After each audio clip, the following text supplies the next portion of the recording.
Yes, good morning. Welcome back to Football Heritage TV. Would relegation be deserved? We're going to be talking about it because, I feel like there are a lot of fans that can only see in the moment. But we're going to take a little bit of a deep dive today as to how this club has been tumbling and tumbling and tumbling for years and years and years without many fans actually realising. We want to blame one manager, this director of football, this player, it's a huge amalgamation of all of it. And we got some data that will show you just how bad we've been falling. And what we've done as well, we've put together a league table. I'll show you a bit later. I put together a league table of Antonio Conte was, sacked, mutually left the building on the 26th of March, 2023. So give or take 3 days, it's exactly 3 years since Antonio Conte left this football club. He had the famous rant, obviously, the day before. Yada, yada, yada. Now, a lot has happened since those days, but it's been going downhill. And we're going to show you the data. And the worrying thing about the data, and when I show you, the worrying thing about the data is it's how much other clubs have overtaken us during that time period. And we are all very reactionary, right? We are all very reactionary. I see fans going, oh, this is all on Ange. No, it's not.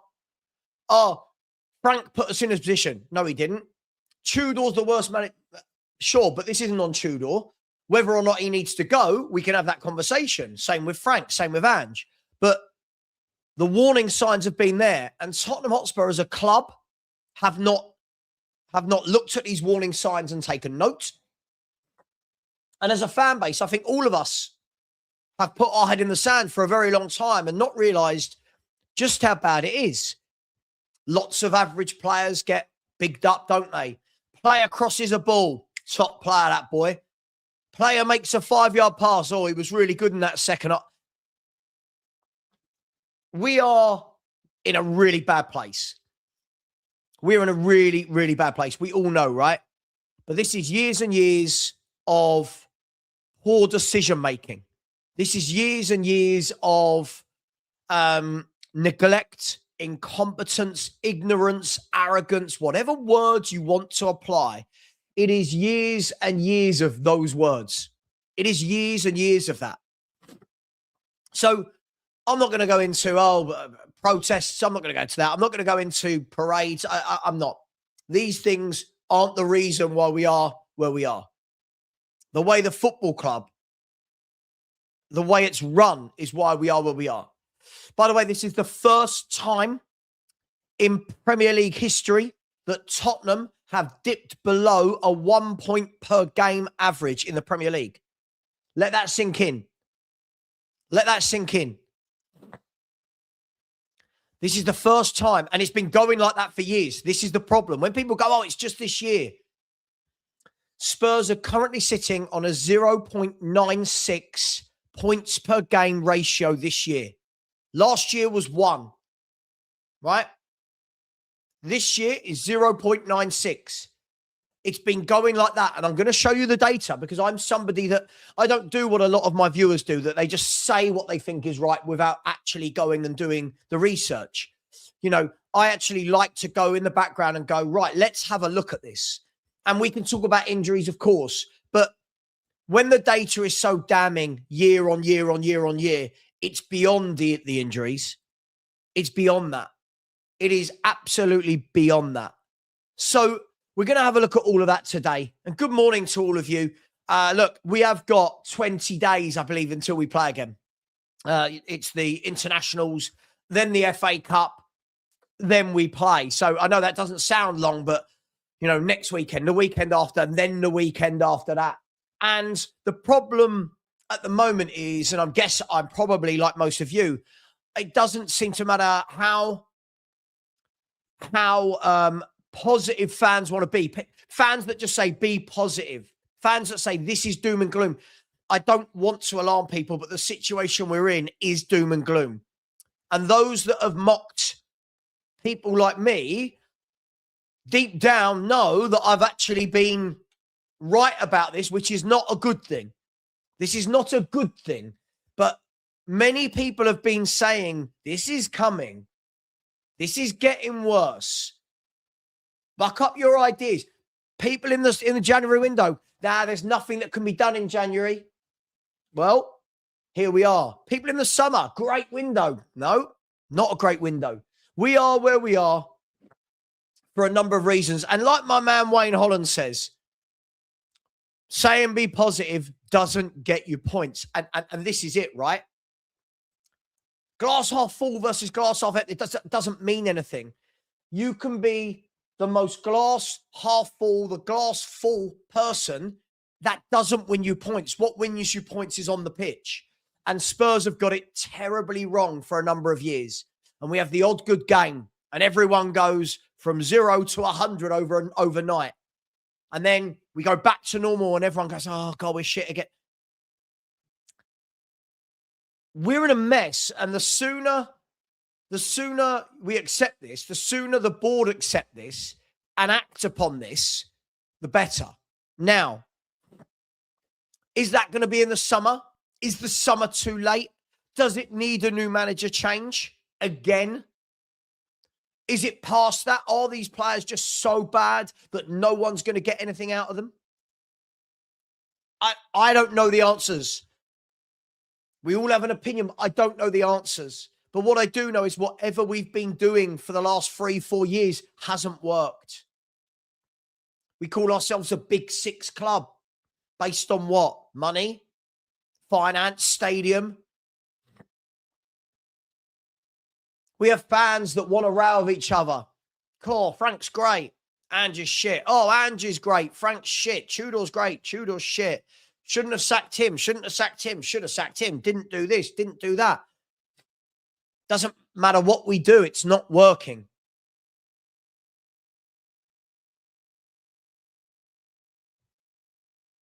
Whatever we do at the moment, this last few years, it is not working.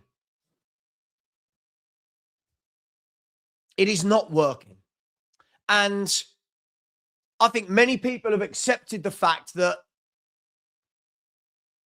this is bad. Other people still go, no, we've got loads of games left. Have we?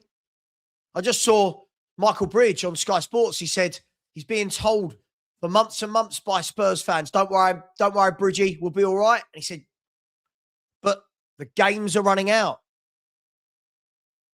The games are running out, and they are, aren't they? And as I said, when people come into my chat daily going, it's only Forest. When last week people going, it's only Forest, we'll sweep past Forest. Those people are the ones that they're in denial. That's not positivity. They're in denial. That's denial. That's not positivity. I can say positive things. It doesn't mean anything. I can say to my wife, oh, don't worry, we'll win the lottery this weekend. That's not me being positive.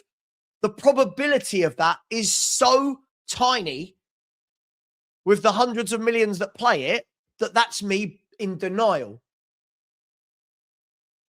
The reality is that some are still not waking up to where we are, this plight. The reality is we lose most weeks. The reality is these players are not good enough. The reality is the club has been run badly. But when you say this, you're a pariah. You're wrong. You're negative. You're a bad fan. And where we're at the moment is there's no good fan. There's no bad fan. Where it is at the moment, I think everybody is secretly really, really hurting. As I said, I looked at that game yesterday, and how many of Spurs players would I want to put into that Forest team that's fighting for relegation? Hardly any, if any, to be honest. But we sit there, don't we? Oh, he's better than him. He's better than him. He's better than him. He's better than... And it's the arrogance again, isn't it? Last week, people coming in again, maybe only 2 or 3 of Forest's 11 getting ours. Sorry, Based on what? What are you basing this off? And the more and more this happens, the more and more you think, right, everyone's going to get on the same page soon. Everyone's going to realise this isn't Ange, this isn't Frank, this isn't Tudor, this isn't Conte, this isn't Jose, this isn't one director of football. This is everything. And you think we're going to realise we don't. What will we do? Leading up to the Sunderland game, what will happen? The exact same will happen again from those fans. It's only Sunderland. They got promoted last year. We'll batter them. Now, I'm not saying we cannot beat Sunderland, but we'll go there, we'll batter them.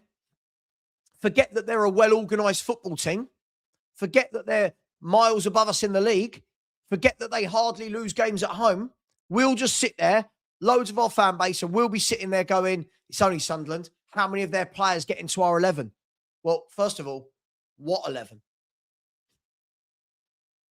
What 11 is anyone talking about? What 11? What good players? What are we seeing here? Take the captain, for example. How many years does this guy have to be bad before we realise, right, that we have overhyped him? And I say we, I mean as a collective. How many years? But just bury the head in the sand, bury the head in the sand, bury the head in the sand. It's easy to do, isn't it? Burying the head in the sand is the easiest thing to do. But when I bring up some of this data, and I'm going to show you that this isn't a blip. This isn't a blip. This isn't a bad bit of form. Tottenham Hotspur have lost 37 league games since the start of last season. 37. Let that sink in. That's 37 defeats in 69. That means if we lose one more game this season, we've lost an entire season spread over 2 years. That's not on one manager. That shows you how badly the club has been run.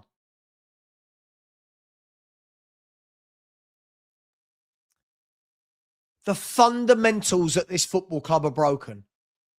There's no structure. There is no foundation. Somebody just said in my chat, success or failure is typically built upon firm and quality foundations. Absolutely. And a total lack of the right people in the right places. Absolutely. And you arrive here where everything's built on an emerging sinkhole. Love it. Love it. Absolutely. So this has been coming. Now, whether or not people predicted at the beginning of the season here that's at the beginning of the season. We can't know everything that's going to happen during a season. But right now, we are still a fan base that are so divided. We are so divided that, honestly, the number of comments I've seen this week from people just dismissing Forest. We beat them. We beat them with ease. I said yesterday, didn't I? I'm going to try and be positive and say a 2-1. But I said, I don't know if it's my heart over my head. And it firmly was. And yet, we still have this arrogance about us in general. This arrogance that everyone's rubbish. We're much better than all these football teams. And we're not. And we're not. Every player seems to have a little bit of a fan base. Like every player, this player gets a bit of a fan base that love him, a bit of a cult. This player does, that player does. Yet all these players that I'm told are great for years now have looked dreadful. Managers play their part. Of course they do. But when it's the players consistently looking dreadful, at what part do you turn around and go, hang on, yeah, maybe they're not that good. But we can't do that. We can't do that. And it doesn't seem to matter.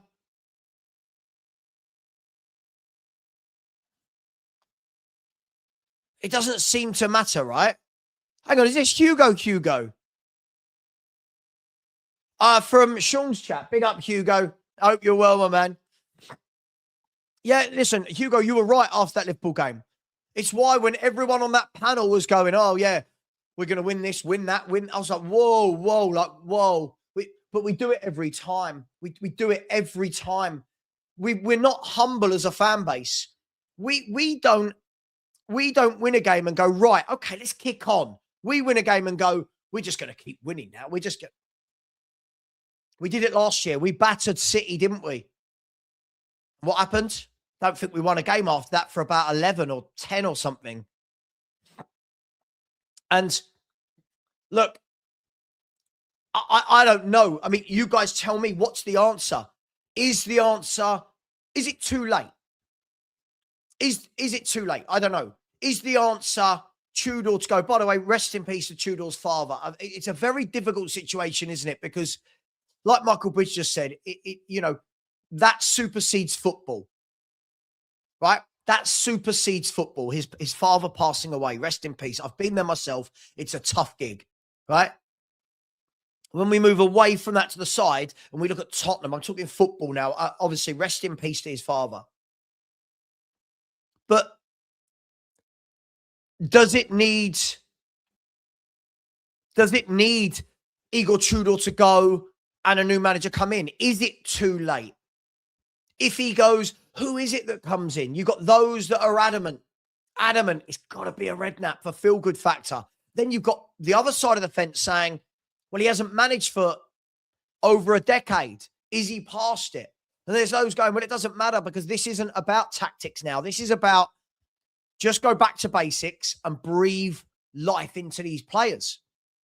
And I genuinely don't know anymore. As I said to you, when they sacked Frank, I genuinely don't know. There were many people that lumped all the blame on Frank, right? Nothing to do with the injuries, nothing to do with the squad, nothing to do with not buying left wingers and right wingers and ball playing, nothing to do with all of that. And unfortunately, since he's gone, we've not won a Premier League game.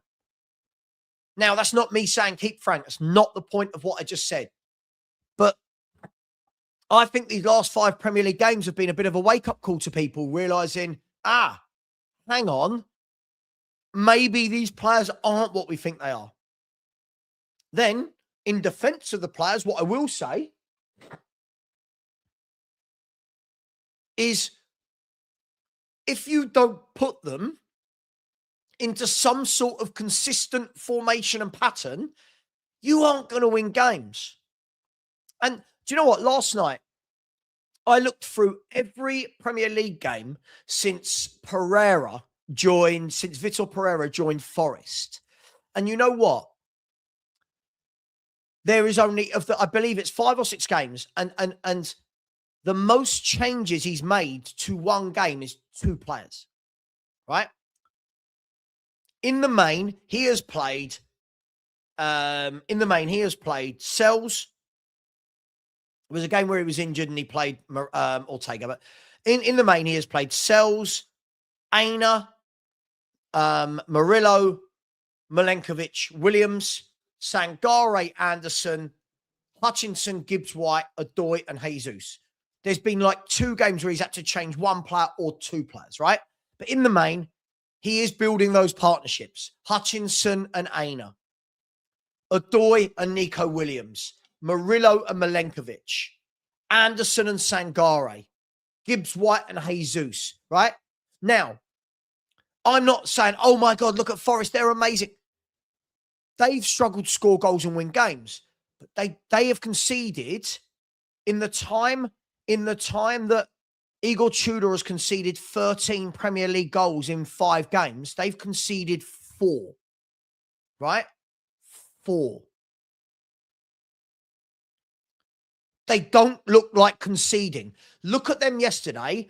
They looked a team that don't look like conceding. They look like a solid unit.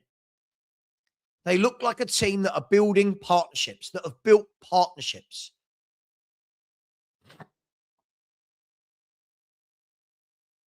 Right? What do? Every week, different 2 centre-halves, different right back, different left back, different winger this side, different forward. How can you get out of trouble when we're doing that? And this was the big question after the Atleti game, wasn't it? This was the big question after the Atleti game when everyone lost their minds was now he's got players available. What will he do? He had 20 first team players available yesterday. 20. That's the most we've had, someone said, for like 7 months. 20. It's the most we've had available since August. 20. And what's he done? He's leaving all the experienced pros on the bench in a relegation battle. First of all, I think that's crazy. Second of all, he changes the team and the formation from Wednesday. There's strike 2. He leaves out the man of the match, Xavi Simons, who is our only creative footballer. There's strike 3.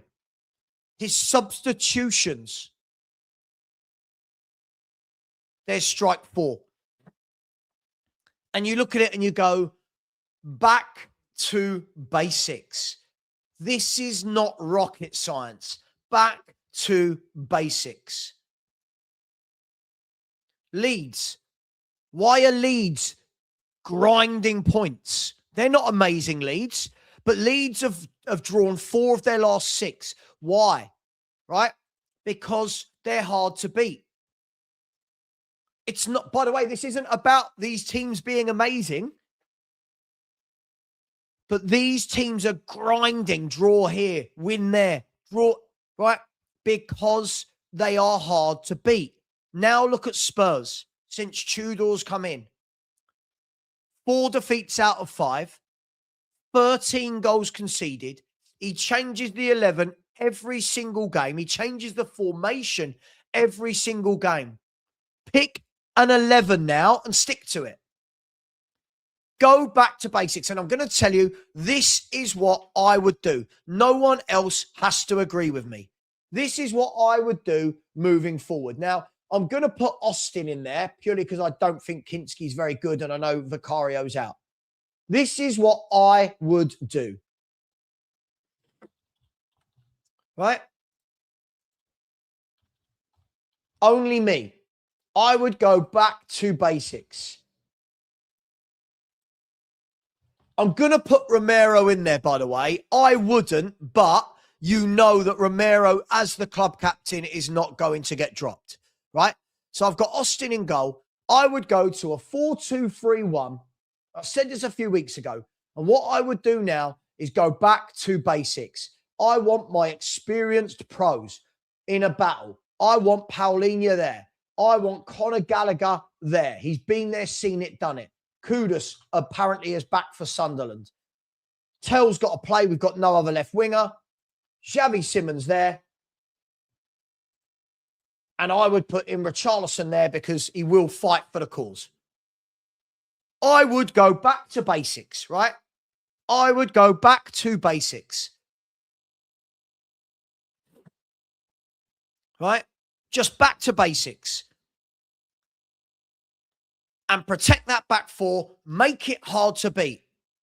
Make it hard to beat. Now, remember, at the beginning of the season, when we had Paulinho and Bentancur protecting the back 4, everyone moaned, everyone complained, but we were hardly conceding goals. And we were harder to beat. Much harder to beat. Right?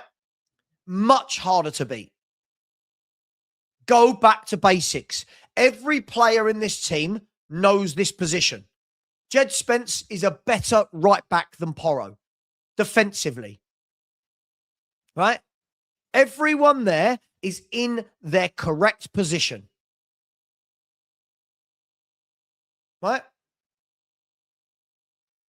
Now we yeah, sure. If people want to, sure, we can do that. Sorry, we can, oh no, we can't do that. We can do that and change that to Danso if you want. I don't. Sure. But you get my point. You get my point. Go back to basics. Put your arm around your senior pros and go, I need you now. Paulinho, Gallagher, sit in front of that back 4, protect it. Win every 50-50, win every tackle, right? Get the ball then to Kudus and Xavi and Tell, let them go forward. You guys protect that back four. Spence, don't worry about marauding down the right-hand side. Just defend. Go back to basics. Basics. But we're going from a back three to a 4-4-2 to... And this is what I feel somebody like a Sherwood would do. Just for example. Now, we can talk about Gray going in the midfield. I'm not precious about this. I'm just saying, go back to basics. Do what Leeds are doing. Do what Forest are doing. Go back to basics. Build that partnership.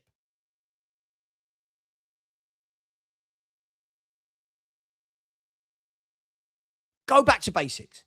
I don't feel that I'm saying anything that is crazy here. This doesn't mean anyone needs to be a professional coach to see this. Go back to basics.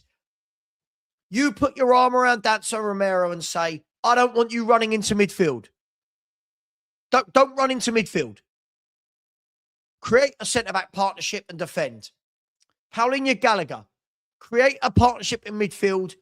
Protect that back four. Gallagher, bit more license to box, but Paulinho, be my number 6.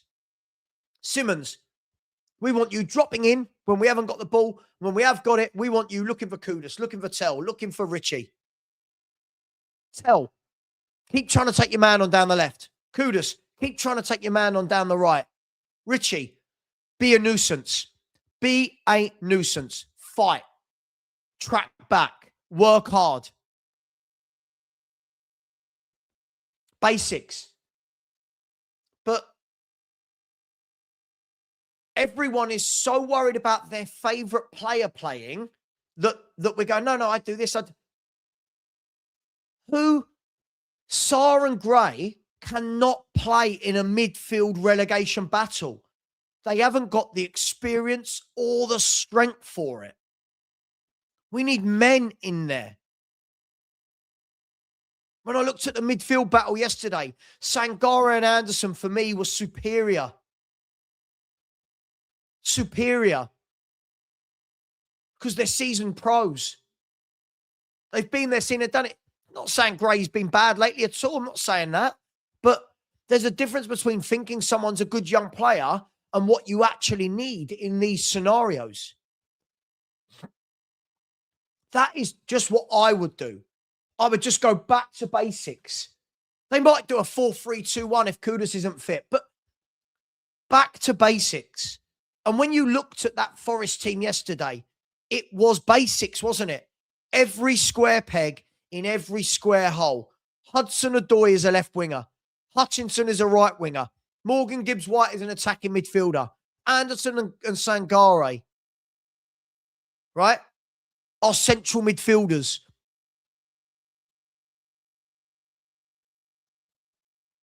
Right? Ola Aina's a right back. Nico Williams is a left back. Igor Jesus is a striker.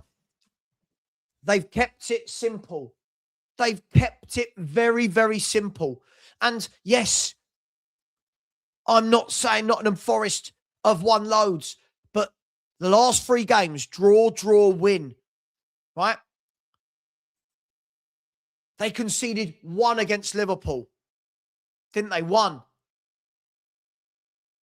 They conceded none against Fulham, none against Spurs. It's a team. It's balanced. Anyone asking what shirt I'm rocking today? This is a custom-made Football Heritage TV shirt with, I think it's got my name on the back, actually. Savva, 82 on the back. Again, this is the problem, right? This is, again, I've let this guy back in for another chance, but he's not getting it. When he's saying that offers us no progressive passes, you're not getting it. You're not getting it. We need basics. We're not getting it. What people like he won't understand is at the beginning of the season when we were at our best, right? Paulinho and Bentancur protected the back four. And again, people like that saying, but there's no progressive passing. And since they've changed that midfield up, we went like that. This is not about looking good. This is about Premier League survival. We're in a relegation battle.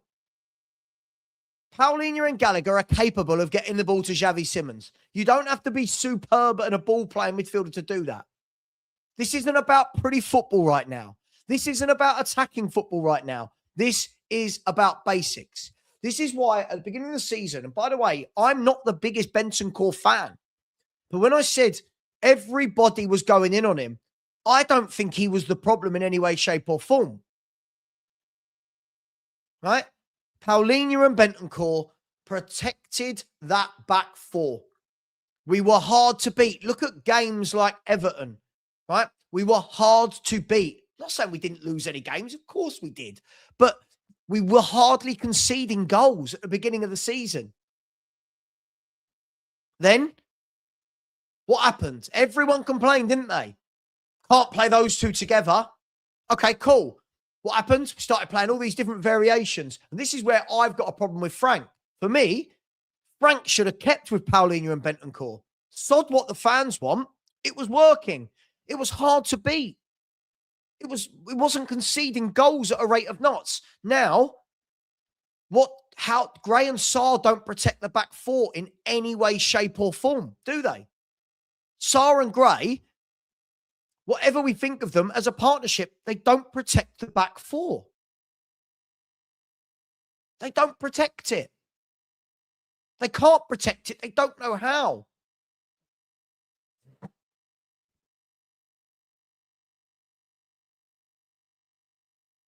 Right? So, for me, this is the point. When we've got fans still sitting here going, I want to watch tick-attack football. I want to watch progressive football. That's for a manager to sort out in the summer. Right now, points. Protect the team. Protect the back four. That's what I want. A manager that tells Romero, stop running into midfield. Stop running into midfield. Just defend. Just defend. We need to not lose games. We need to be in games. We're not in games. You've got a 6-pointer, right? Let me remove that. You've got a 6-pointer at home to Forest. And by the 60th minute mark, the game's gone because we're not in it. Because every time, right? Every time someone attacks Spurs, it looks like we're going to concede. Every time we look like we're going to concede. Who thought Forest were going to actually concede a goal yesterday? Be honest, who? Have a look at Murillo and Milenkovic and how they defend their penalty area. Have a look how Anderson and Sangare dropped in and protected that back four. That is how you organise a team. That is how you organise. But we're all still out here worrying about pretty football. We're Spurs, pretty football. We're in a relegation battle.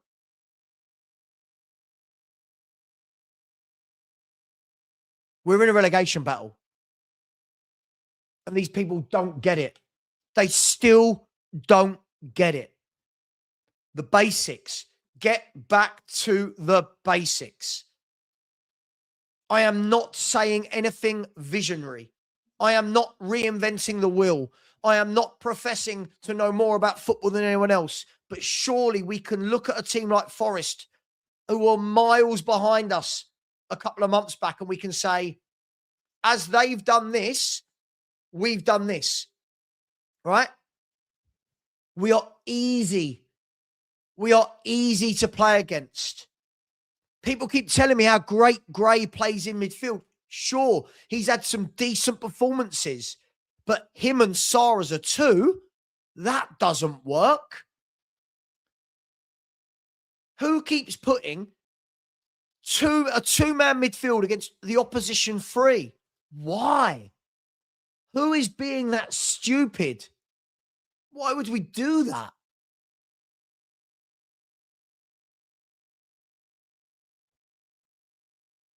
You look at a player yesterday like Anderson.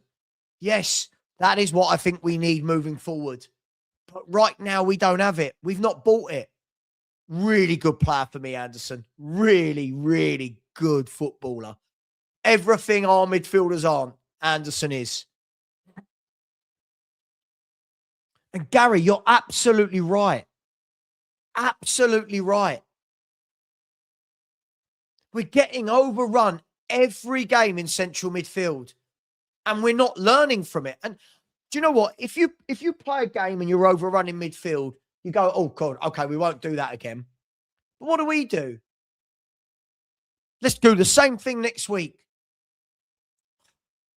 I'll tell you what, it hasn't worked again. Let's do the same thing next week. Stop. Stop. Stop.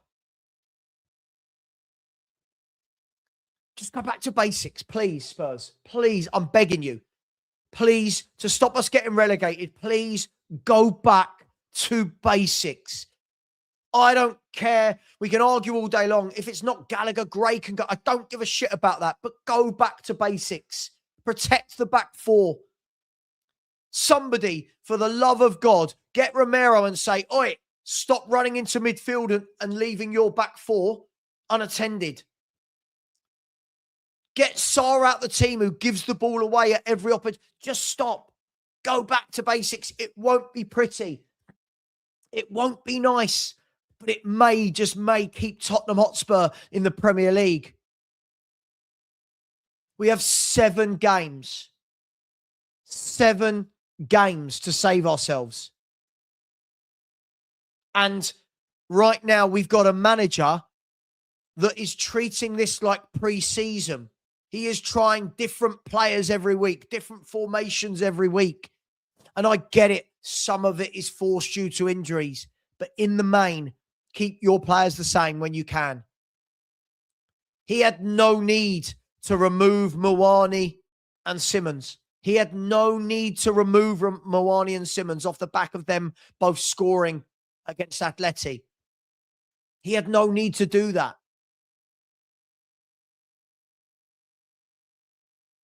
But he did. And then before the game, how many people going, yeah, we didn't need Simmons. Yeah. This needs battlers. Okay, well, if you need battlers, why have you played Sarr and Gray?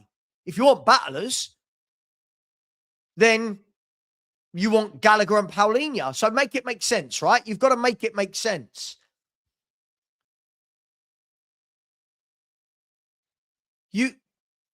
You can't leave all your battling players on the bench, plus your creative players on the bench, and then we go, oh, I can't believe Forest have rolled past us 3-0.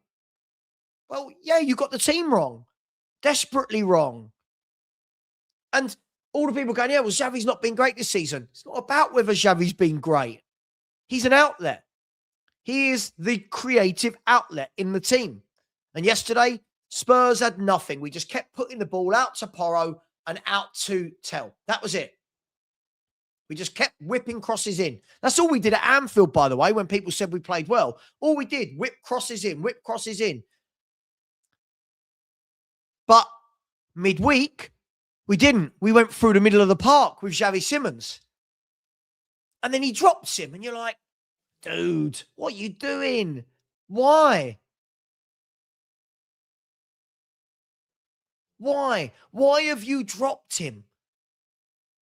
Why have you dropped this player? You know what? A few years ago, Danny in the chat makes a great point. A few years ago, I remember watching midfields of Winks and Skip and thinking, this isn't good. And we're back to that with Gray and Sarr. I'm not saying like for like, but in terms of it's weak. It's a midfield where you go, oh, you're going to get run through. And when you saw, by the way, we knew what the lineup was going to be yesterday. We knew that they were going to play Sangare. We knew that they were going to play Anderson and Gibbs-White. And we knew how strong that midfield three would be. We knew it. Surely you match them up. Surely at least getting Simmons in, you get a third body into that midfield area. Nope. We're going to play 4-4-2. Cool. And what happened? Just looked terrible. We huffed and we puffed. First half, I'd say we huffed and we puffed. But like someone said yesterday, we never looked like blowing that house down. We huffed and we puffed. A few, good shot from Tell, tipped over the bar. Other than that, I mean, how many corners did we have? Suddenly we've gone from a team who look really dangerous at corners to these weird floaty corners that go to the back post and we don't do anything with. Again, dude, I will block you if you don't. That's not what he said. Listen to what he said. Again, you're not listening because you're so intent on being grey that you're not listening to what's being said. As always, when we're saying Gray is levels above them, what's he done so far to prove that?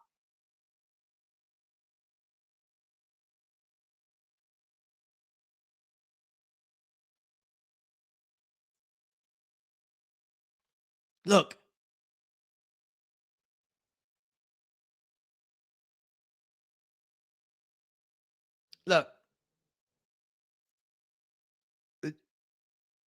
We're a mess. Now Vicario's out for a bit. Is the manager going to be sacked? I don't know. Is the manager going to be sacked? You've got 3 weeks. Spurs have a massive decision to make. We've got 3 weeks. Do you bring someone in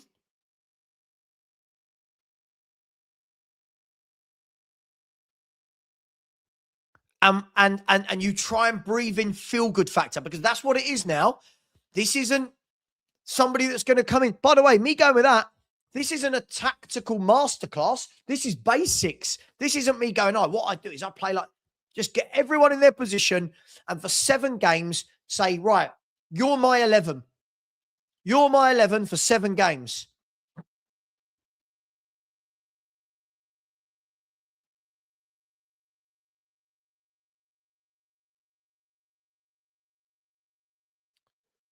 You're my 11 for the next 7 games. Build a partnership.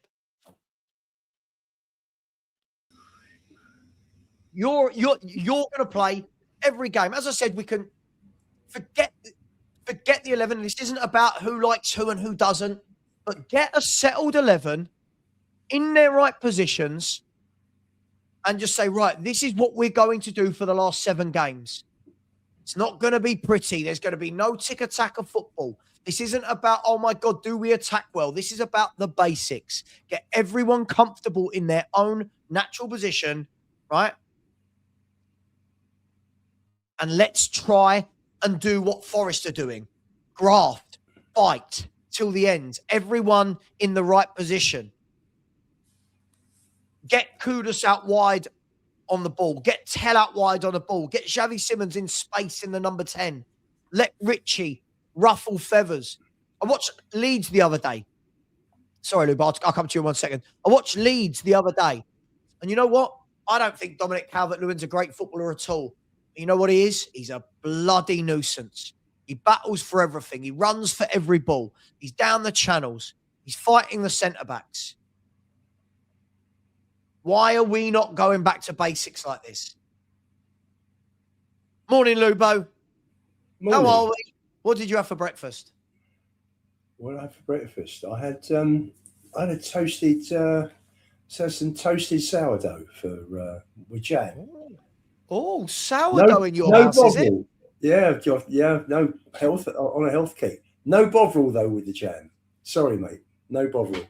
No, Kevin, we were just playing it. By the way, when people are doing this, again, this is what makes me laugh. You're reading too much into you're reading too much into it. We were just looking at, you could get Danso centre half, Van der Ven left back, or you could just put Van der Ven centre half and Udogie left back. People miss the point. Look, Lubo, the big thing for me today, I've waited for you to come on because I want to show you some data and stuff, right? But for me, I think what the difference showed between us and Nottingham Forest yesterday, and bearing in mind, Nottingham Forest are not safe. This is not me sitting here going, oh, Forest are amazing, they're definitely up.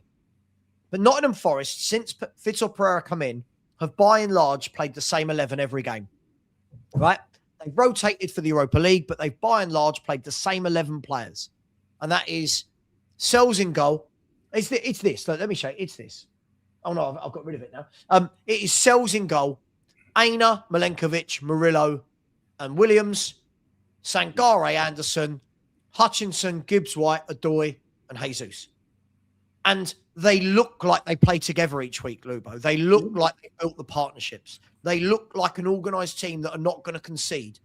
We've not had that opportunity, have we, this season? It's been a mess with injuries, literally the whole season. Sure, but you can at least keep the structure the same. And this manager, the last 6-7 games, whatever he's managed for Spurs, every week it's a different formation. Every week you can at least keep the formation the same.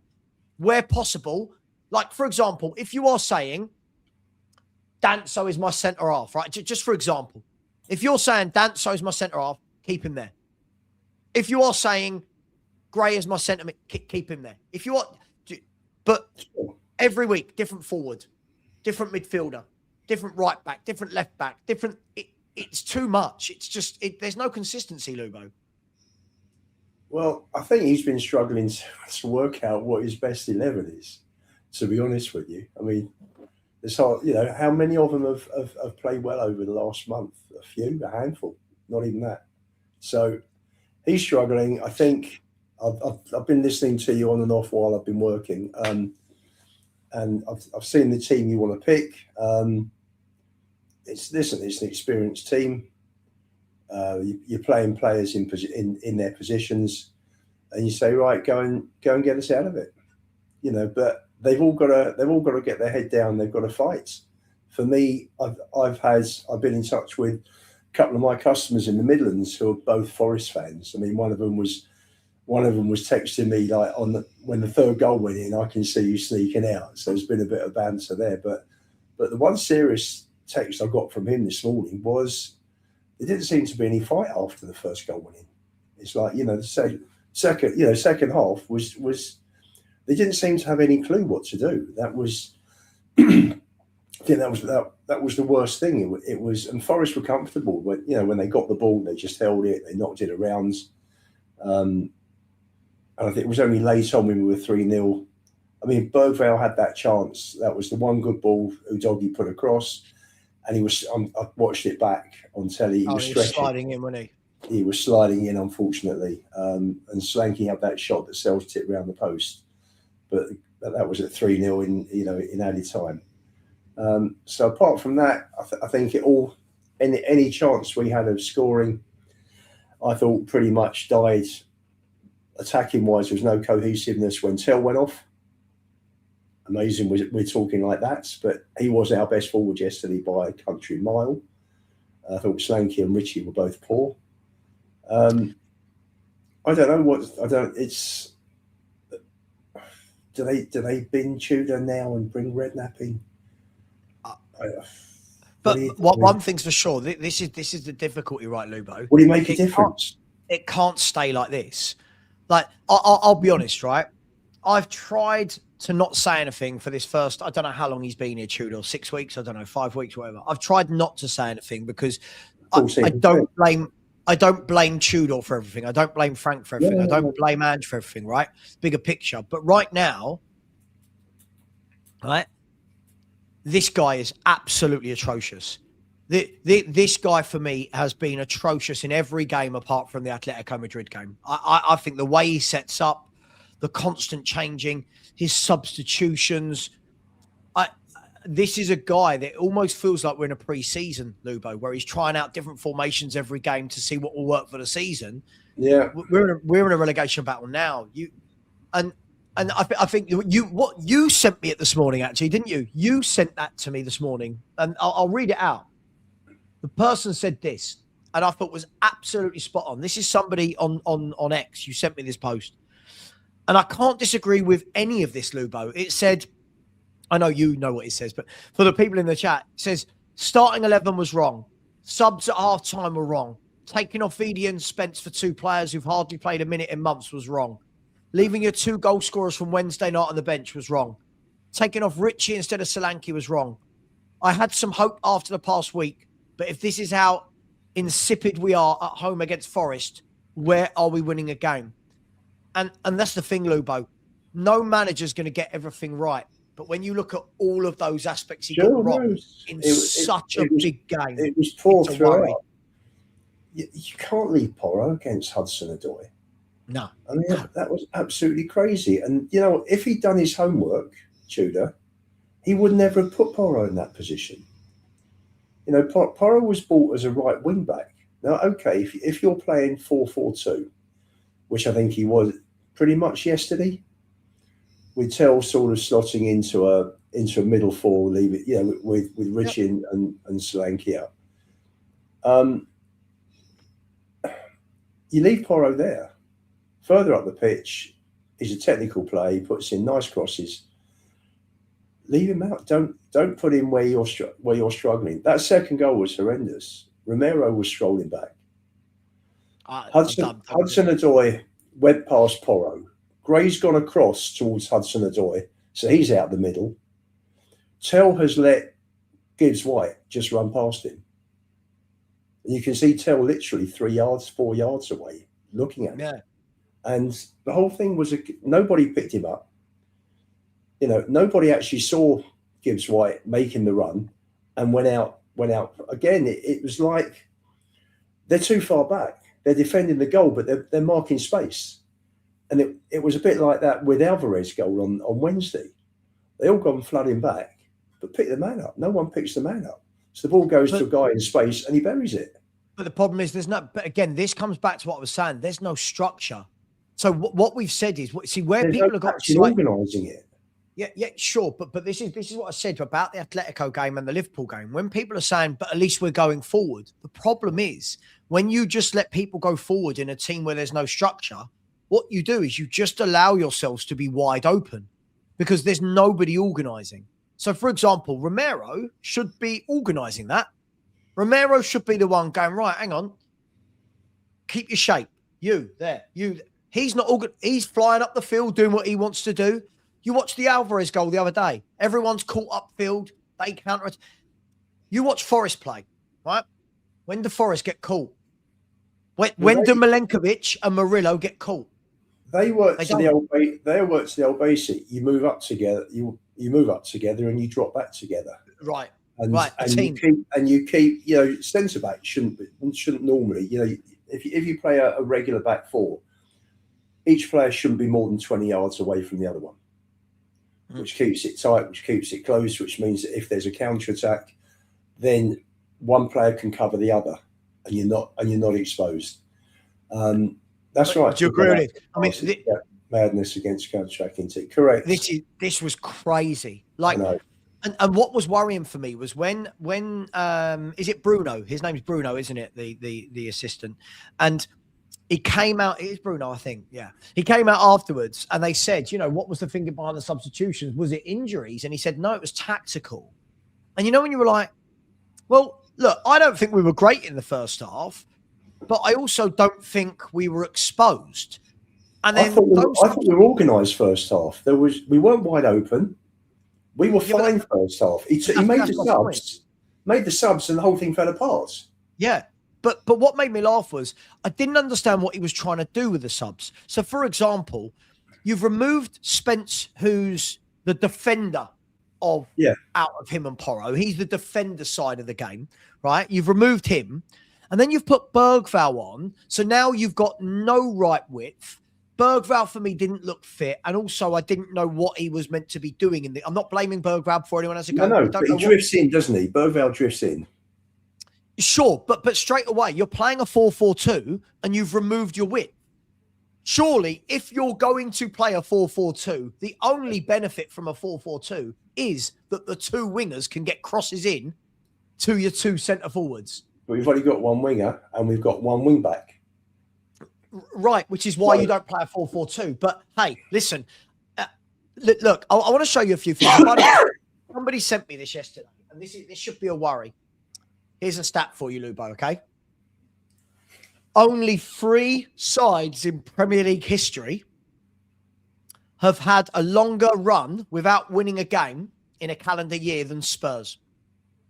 Guess what happens at all 3 of those sides? Well, they went down. They all went I down. would think. Right. One was Southampton, one was Derby, I would think. I don't know who they were. Can't I'm think who guessing the it other was one probably was. Swindon, Derby, Southampton, something like that. Yeah. But this is the territory we're in now, where Yeah, for we're sure. going, we're running out of games, right? And when we're looking again, there's winnable games. Now, look, I'm going to show you a few things, right? This is not nice viewing. For anyone who wants their morning made better, I'm not here for that, all right? I'm here to give you some truths. Now, I showed everyone this the other week, right? I showed everyone this the other week. Now that is every Premier League season and points per game, right? So you can see there with Poch during its peak, look, you can see the absolute peak at the top, right? Mm-hmm. Now, this was a few games ago. That line is now lower than the 1 point mark. That line is now 0.96 points per game this season. For the first time in Premier League history, Spurs have less than 1 point per game. Right? That is where we're at. For anyone who's not understanding and grasping the reality, that is where we're at. Now, the worrying thing is, if you look back to that 16-17 season, which is the highest peak on that graph, the worrying thing is how alarmingly it has fallen in the how many seasons since, in the 9 seasons since, the 8 seasons since. Right? That's where we are as a football club. Right? That's where we've fallen to. Now, this is the Premier League table for the 2026. Okay? So you look, we are 3 points behind Burnley and Forest, who have both played a game less than us. So in the Premier League table for 2026, we are 7 points off of safety. 7 points. Yeah, Poch's best season was 2.26 points per game. So we've gone from 2.26 down to 0.96. That's what we've done. Yep. It's shocking. Now, here is the big one. This is Tottenham Hotspur from the day that Antonio Conte gave his rant. Okay? So Antonio Conte left the football club on March the 26th, 2023. It's now March the 23rd, 2023, but we've got no more games between now and the 26th. So it's 3 years. So we've got no more games between now and the 26th.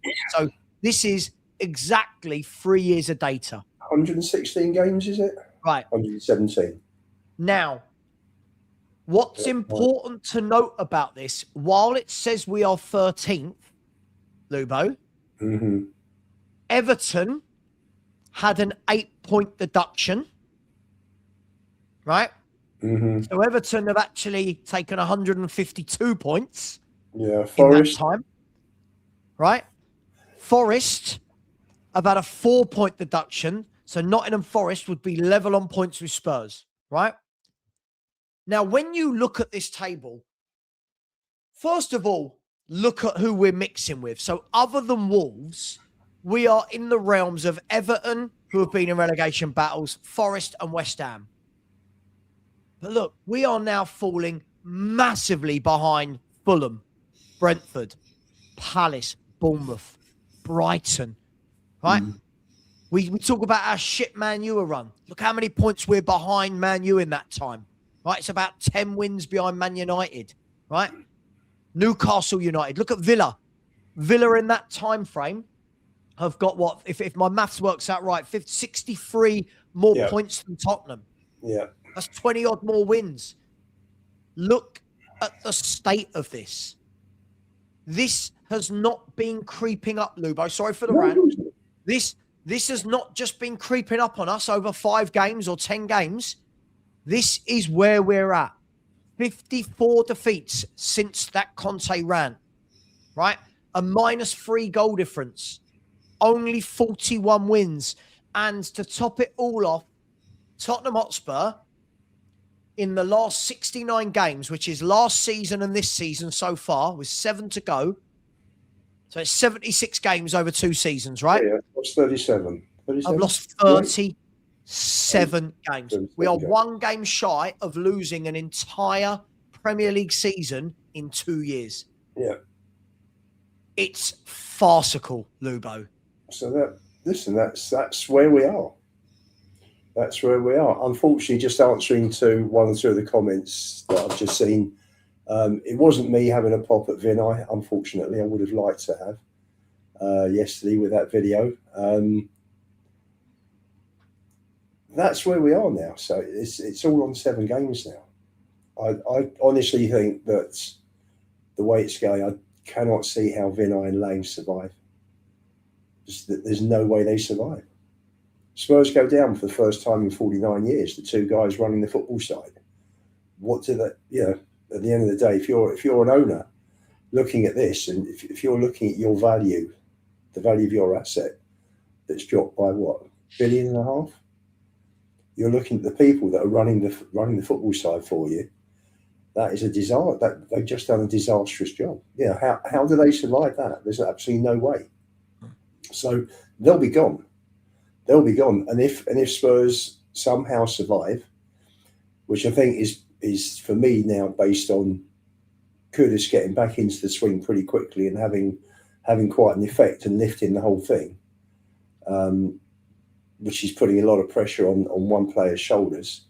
But I think that's where we're at. Everybody else, I mean, Benson Cole will be back, I think, for Villa in May, beginning of May. Maddison might be back for, again, Villa as well. Davis, Kulu and Odegaard they're done for the season. It's you're relying particularly in April, those 3 games before Benson, Cole and Maddison come back. You're relying on Kudus to give the team an injection of everything, a lift. So for me, it's Kudus and it's West Ham failing as well. So 50% down to us, 50% down to a situation, down to another team where we have no control whatsoever because our games with them are finished. So you can't see where the next win's going to come from. And this manager gives me no confidence now. I thought after Atletico he was just turning the corner with them, but the decisions, the selections, the tactics yesterday, particularly up front. For me, I would have played Paulinho with Gray, with Simmons in midfield, and up front you're looking at Tell. I would have played Richie and I would have played Mwani. I wouldn't have played Solanke.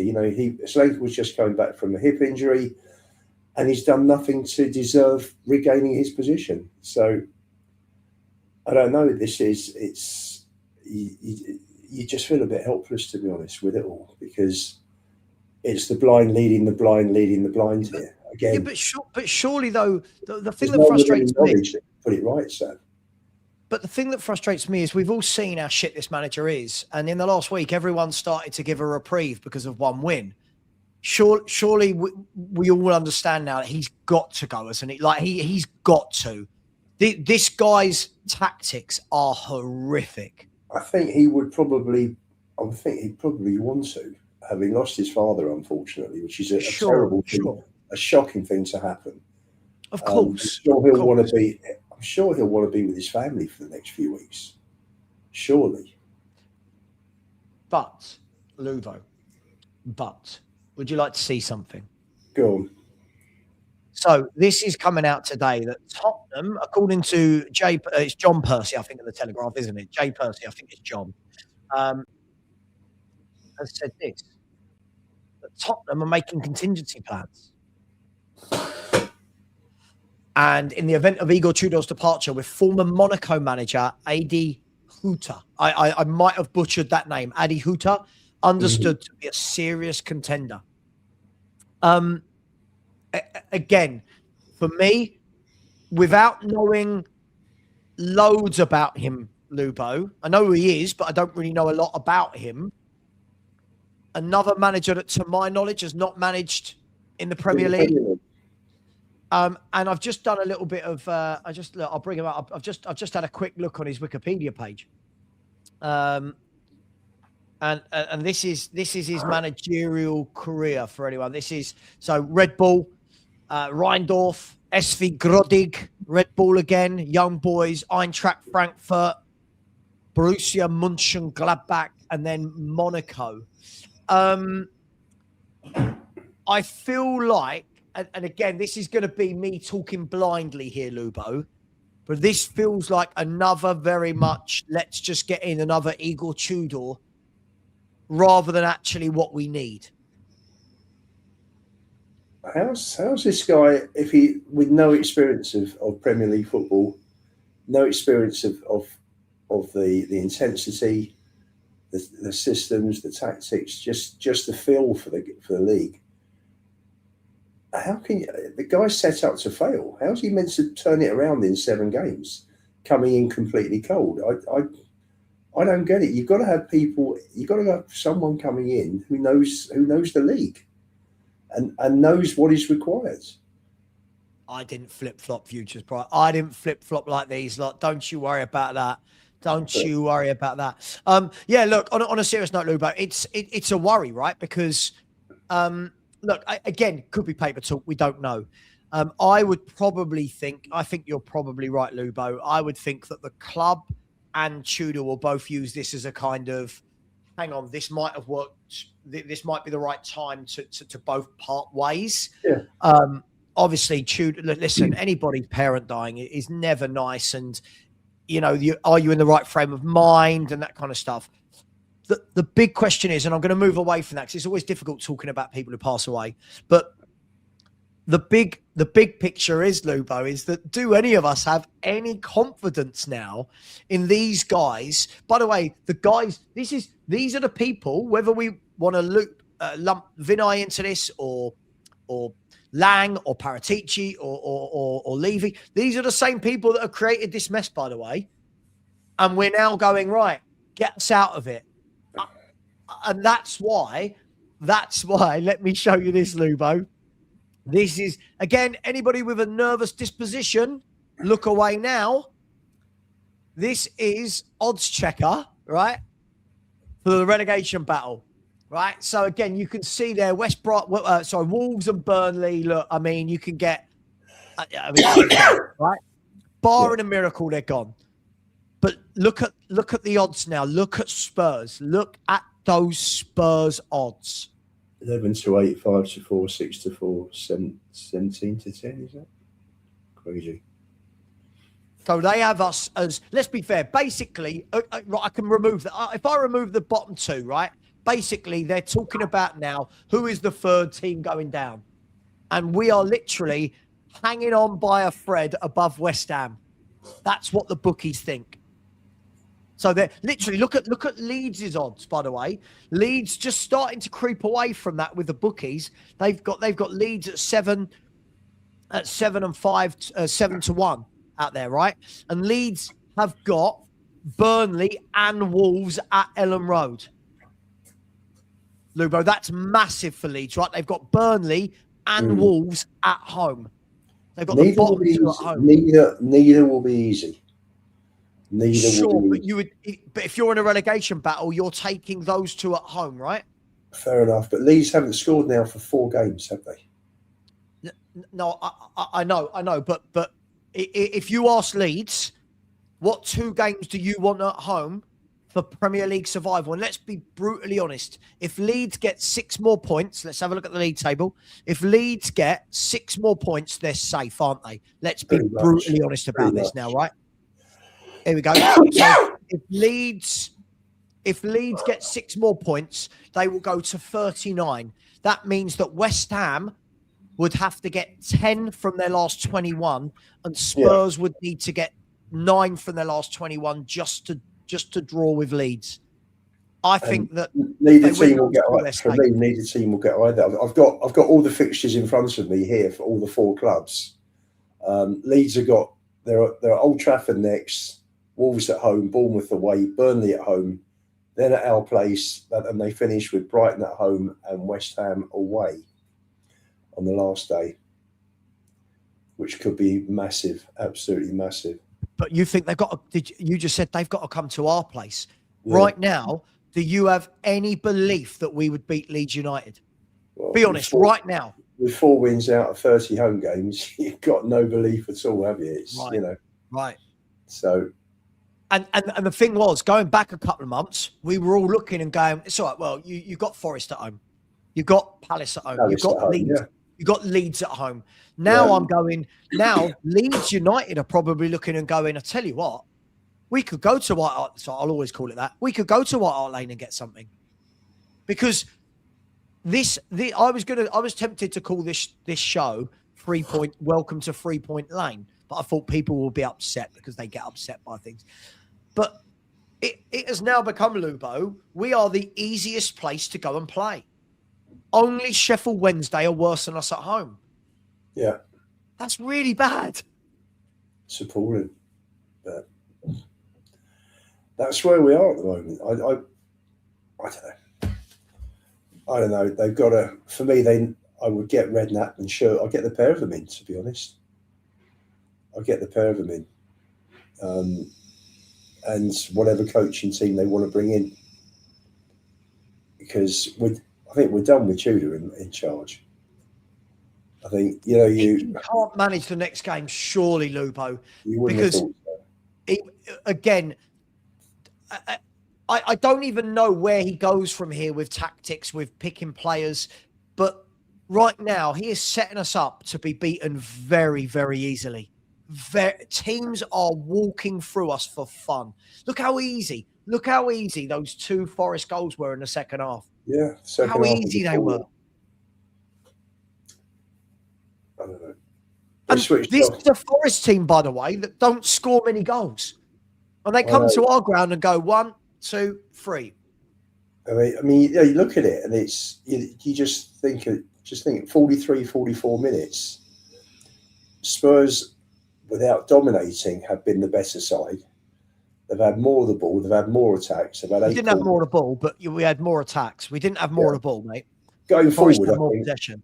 I think Forest were playing the ball around a lot of the back and between midfield. Sure, and back. But there was nothing really that was, But what's there from us? Balls.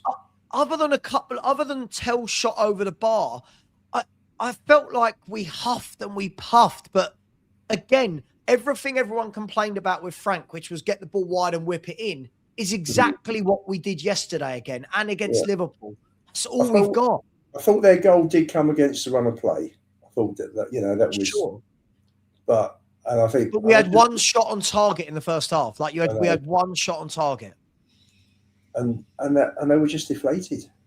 They just went in and they've got to be tougher. It's all very well saying, Romero coming out, with that video that was put on the screen just before kickoff about we're going to fight and all of that. They didn't fight. They went 1-0 down and they just gave up.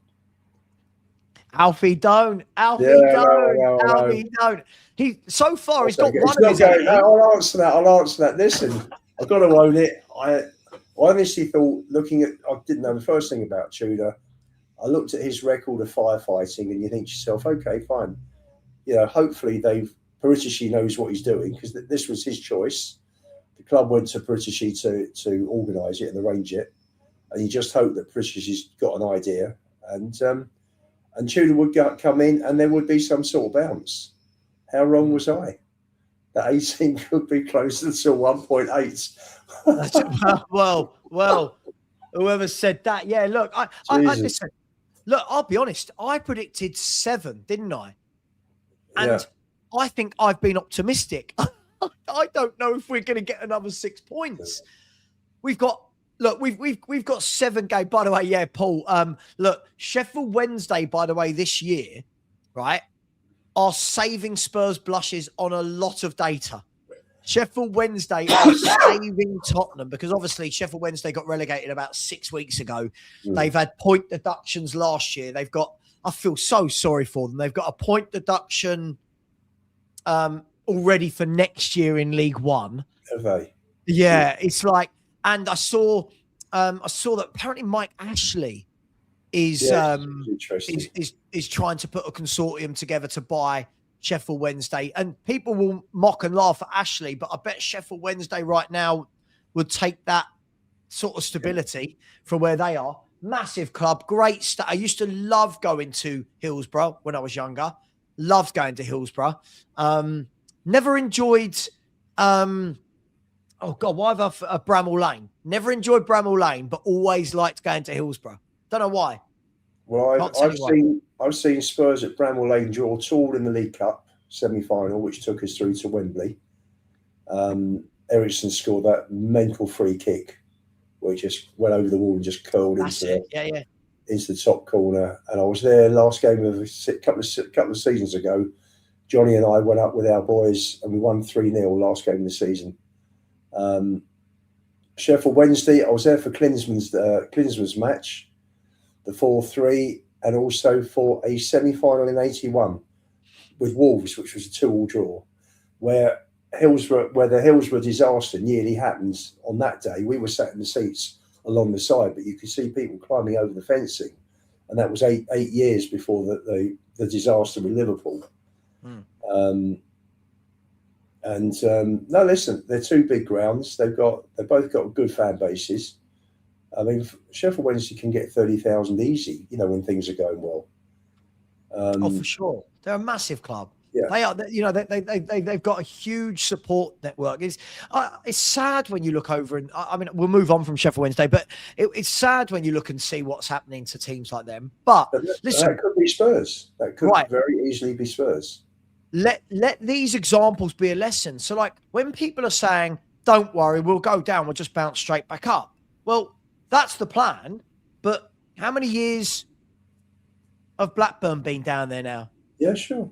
Right, how many years, Norwich yo-yoed for a bit, and now Norwich have been down there for a number of years. Sheffield Wednesday, Derby, right? West Brom, Southampton, Forest, 23 years. 23 years. Leeds were down for 16 years. Yeah. So this is why I want to try and survive, and somehow, hopefully, they'll sell the club. They'll get a shock, seeing how that asset could drop massively, and just sell the club and say, do you know what? Do we need this? Do we need? We're risking $1 billion plus. What do we need this for? This is not, a risk and reward situation. It's loaded against them, particularly with the squad that Spurs have got at the moment. Because if we survive, what's to say that we won't? We'll be cast adrift next season.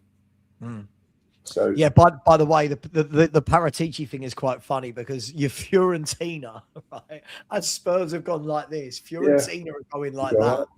I actually watched the game last night against Inter. They were actually really good at Fiorentina. They looked decent. What was the result? It was 1-1 in the end. I think 1-1. But Inter they're going to win the league again, aren't they? So it was a really good point. So everyone laughed, we don't want Solomon back. Could have done with him this season. In the end, he went to Villarreal. We laugh because we shouldn't be in a position as fans where we're talking about could have done with. We should just buy what we need. Well, they wouldn't pay the money for Lookman, would they? Yeah. But I get what you're saying, but we shouldn't be in a position where as fans we're talking about, should Solomon have been at the club? We should be in a position where we're going, right, go and buy what you bloody well need. Go and buy. But look, we never do. No, we don't. And listen, the reason why I showed that, people, is I want this to be a reminder that when everyone jumps on hating one person, this has been years.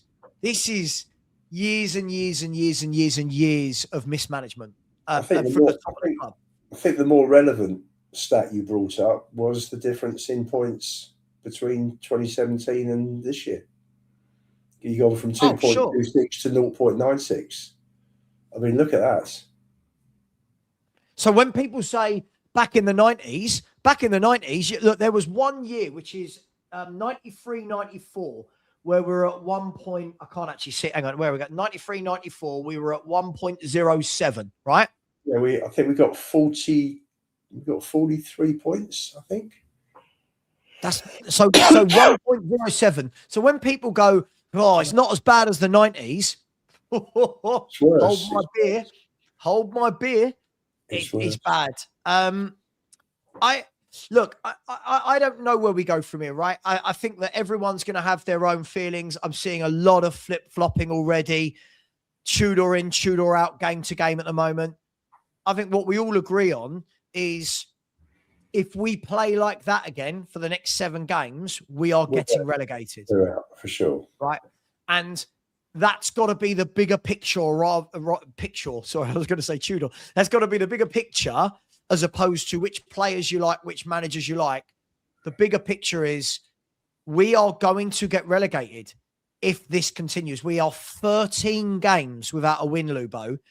And I think that's our worst in 100 years. Probably. Something like that. 1935? I don't know. I'm not seeing that stat. It must go back a long, long way. I'll tell you what, let me ask ChatGTP. Here we go. I don't remember the last time. When was the last time Spurs didn't win a Premier League game or a top flight game for 13 in a row? Don't let me down, ChatGTP. The whole world's watching. The last time Spurs went 13 league games without a win was 1912. Jesus. In the old First Division era. Jeez. The longest Premier League. Here you go. Here's a quiz question for you all. The longest Premier League era winless run before this run was when, which manager, and how many games? There's a question. Premier League. It was 10 games. Anyone in the chat want to guess? It was 10 games, right? It was 10 games. 94 or 98, those seasons. 93, 4. It was 94 under. Well, 94 was after Ardiles went. Jerry Francis? No, it was Aussie. It was Aussie. It was Aussie. 94, we went 10 games. In 2008, we went 9 games, but 13 games without a Premier League win or a top flight win, right? That is over 2 managers. Now, when I showed you this, right, by the way, when I showed everyone this, you think this involves Stellini, Mason, Ange, Frank, and Tudor. This is Paratici and Lang. This is Vinay and Levy, right? This is about 3 different medical departments. Yeah. Right? This is bad, like over a number of years and a lot of people. And that's why I can't understand when people still call me negative or half glass empty, that Lubo, the data, even for someone who tries to be as positive as you, the data is damning, isn't it? I'm feeling demoralised with it all, to be honest. I actually can't believe I just pictured the walk back from the Hill Dickinson at the end of October when we won 3-0 and the buzz in the car driving home. You know, we're 3rd in the table, 17 from 9. Looking forward to, I think we had Newcastle on the Wednesday in the League Cup and then Chelsea at home the following Saturday. And there was a real buzz about the place. You know, I think we've won, what have we won? 4 away games out of the first 5. And drawing the game with Brighton, which we should have won as well. And you just thought to yourself, if we can just get the home form sorted, move the ball quicker. For me personally, I wanted to see I thought Bentancur Pellini at home was detrimental to our home performance and it wasn't working results wise. And you just think how far from that moment onwards, where it's gone to where we are now. I find it hard to process, to be honest.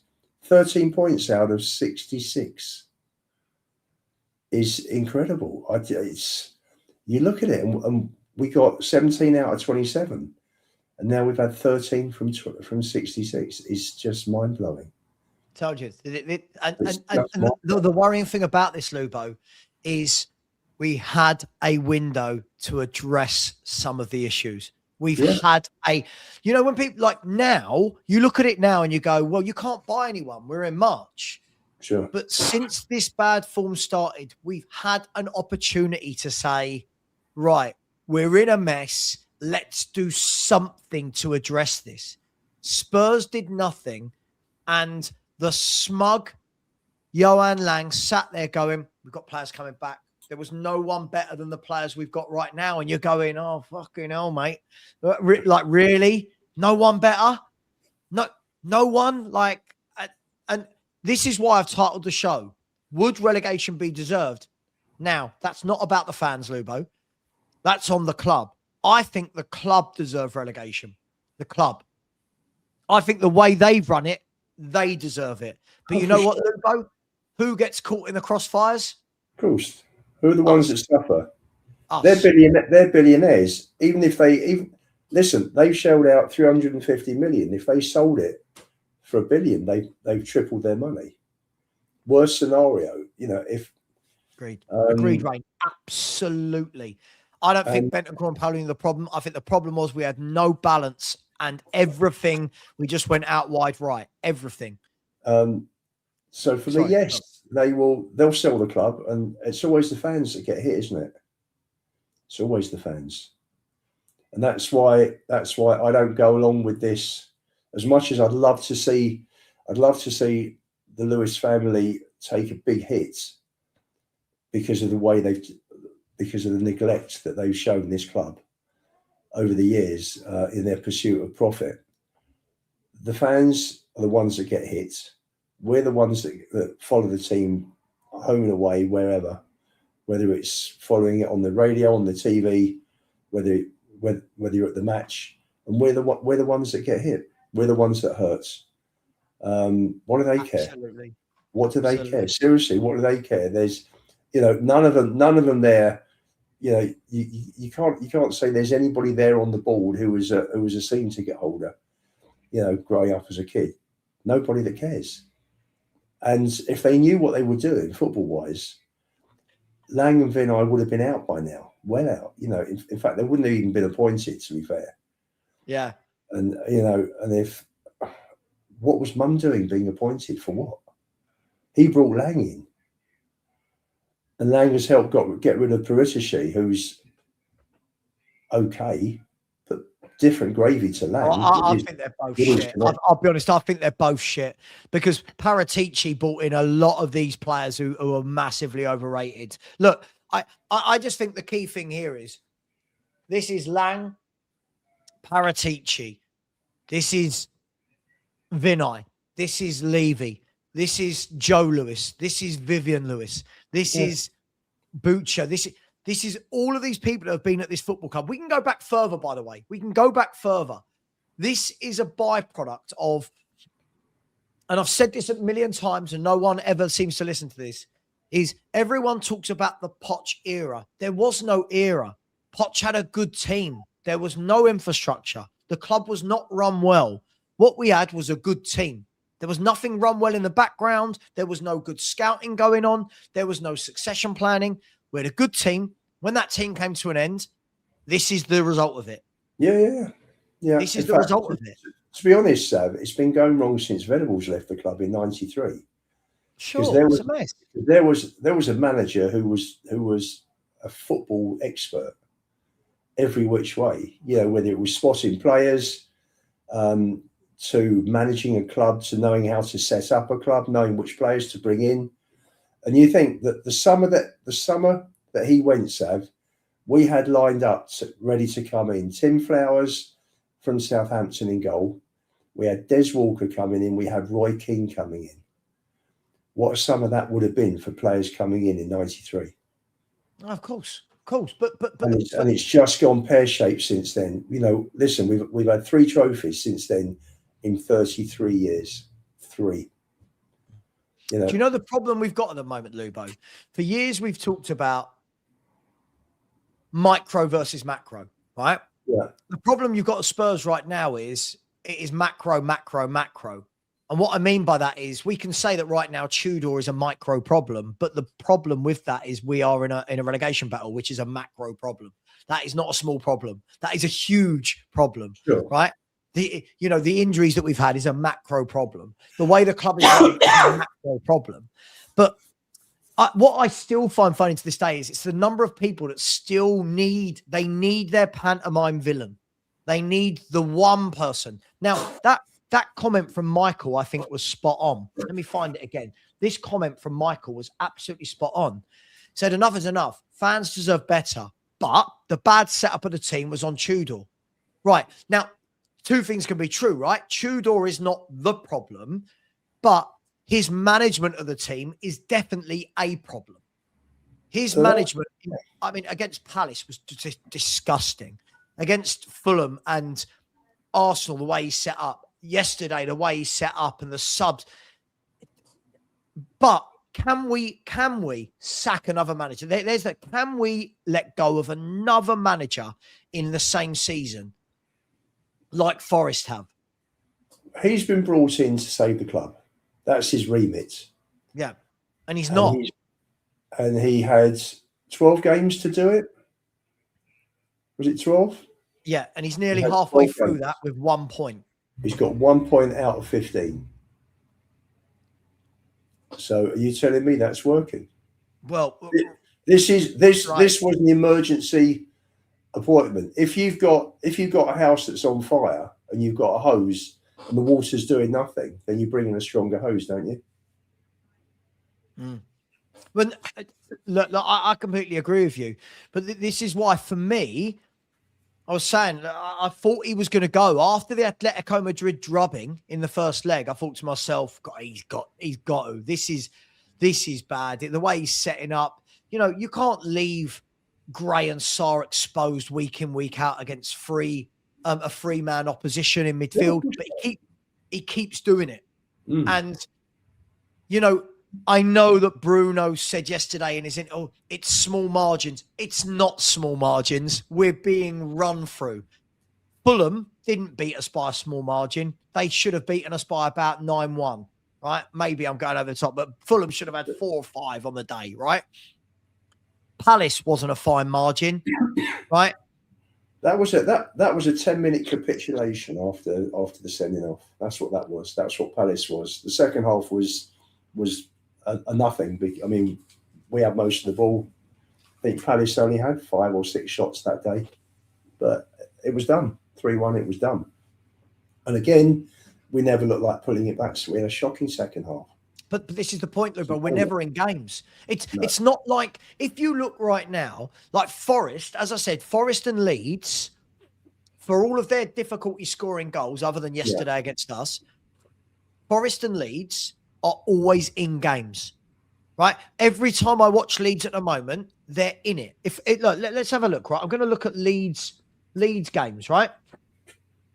0-0 with Brentford, they're in it. 0-0 with Palace, they're in it. They lost 1-0 to Sunderland, they were in it. They lost 1-0 to City, they were in it. 1-0 with Villa, they're in it. 2-0 with Chelsea. 3-1 they beat Forest. When you look at these Premier League games, Lubo, there is not a single game where they're 2 goals behind. There is not a single game where you go, oh, they were dead and buried with 20 minutes to go. Look at Spurs. Fulham, 2-0 down. Palace, 3-0 down. So you just literally, so that's why for me it's either the Kudus effect or West Ham just collapsing. They are the saving grace right now for us. West Ham. Now, when we let's have a look at West Ham, right? Here's West Ham's fixtures. Okay. I could tell you. Wolves, Palace, Everton, Brentford, Arsenal, Newcastle, Leeds. There you go. 4 at home. Wolves at home. Now, they play Wolves on the Friday night before we play, right? Spurs will go into the Sunderland game in relegation if West Ham beat Wolves. Now, Wolves haven't been an easy touch lately, but West Ham will probably make that place the atmosphere for that game. And we have seen West Ham play well at home. We have seen West Ham play well at home, right? We saw West Ham against Man City. They dug in and they won at home, right? They drew at home to Man United, right? They beat Sunderland at home 3-1. So we've seen that West Ham can.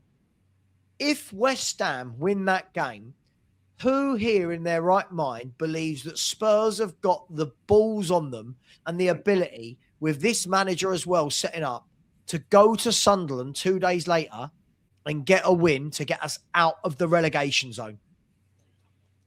This is the problem. When you haven't won for 13 games, you can't see where the next win's coming from. That's how it is. So no, listen. I think we might be down. Sorry, Lou, but I know people want to see more positivity, but as of right now, and I've not changed my mind for the last month. I can't see where a win comes from. Well, I think if you brought a Redknapp Sherwood team in, maybe, then I think we'd all feel a little bit more optimistic. If Tudor stays, can't see us getting another win, which is how I felt when Frank left. I walked out of that ground for that Newcastle game and I said to my son, I don't see where the next win's coming from under Frank. There was such a lack of effort that day. It was like they'd given up. And we've got a really mentally weak squad. And that's the problem, Sav. Well, the thing I'm reading reports, Football London, The Athletic, newspapers, reading punters, and the general consensus is that how can you have a squad where the kids are showing more fight than senior pros? It's just wrong. It's just wrong. Absolutely. I mean, look, somebody sent me this today as well, and they said, look, Frank's last 7 against Tudor's first 7. And the worrying thing about the stats I'm about to read to you, right, is that Tudor's brought in for a bounce.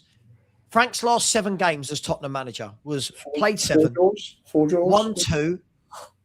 1-2, 2 draws, 3 defeats, 10 goals for 10 goals against, right? Tudor's first 7 is played 7, 1-1, lost 5, right? Lost 5, drawn 1, 1-1, drawn 1, lost 5. Scored 9, conceded 20. This manager in those 7 games has doubled the number of goals conceded. Doubled, and add 1 more on. And the only wins from those 14 were in Europe for both managers. The only wins. Sure. Don't get me wrong.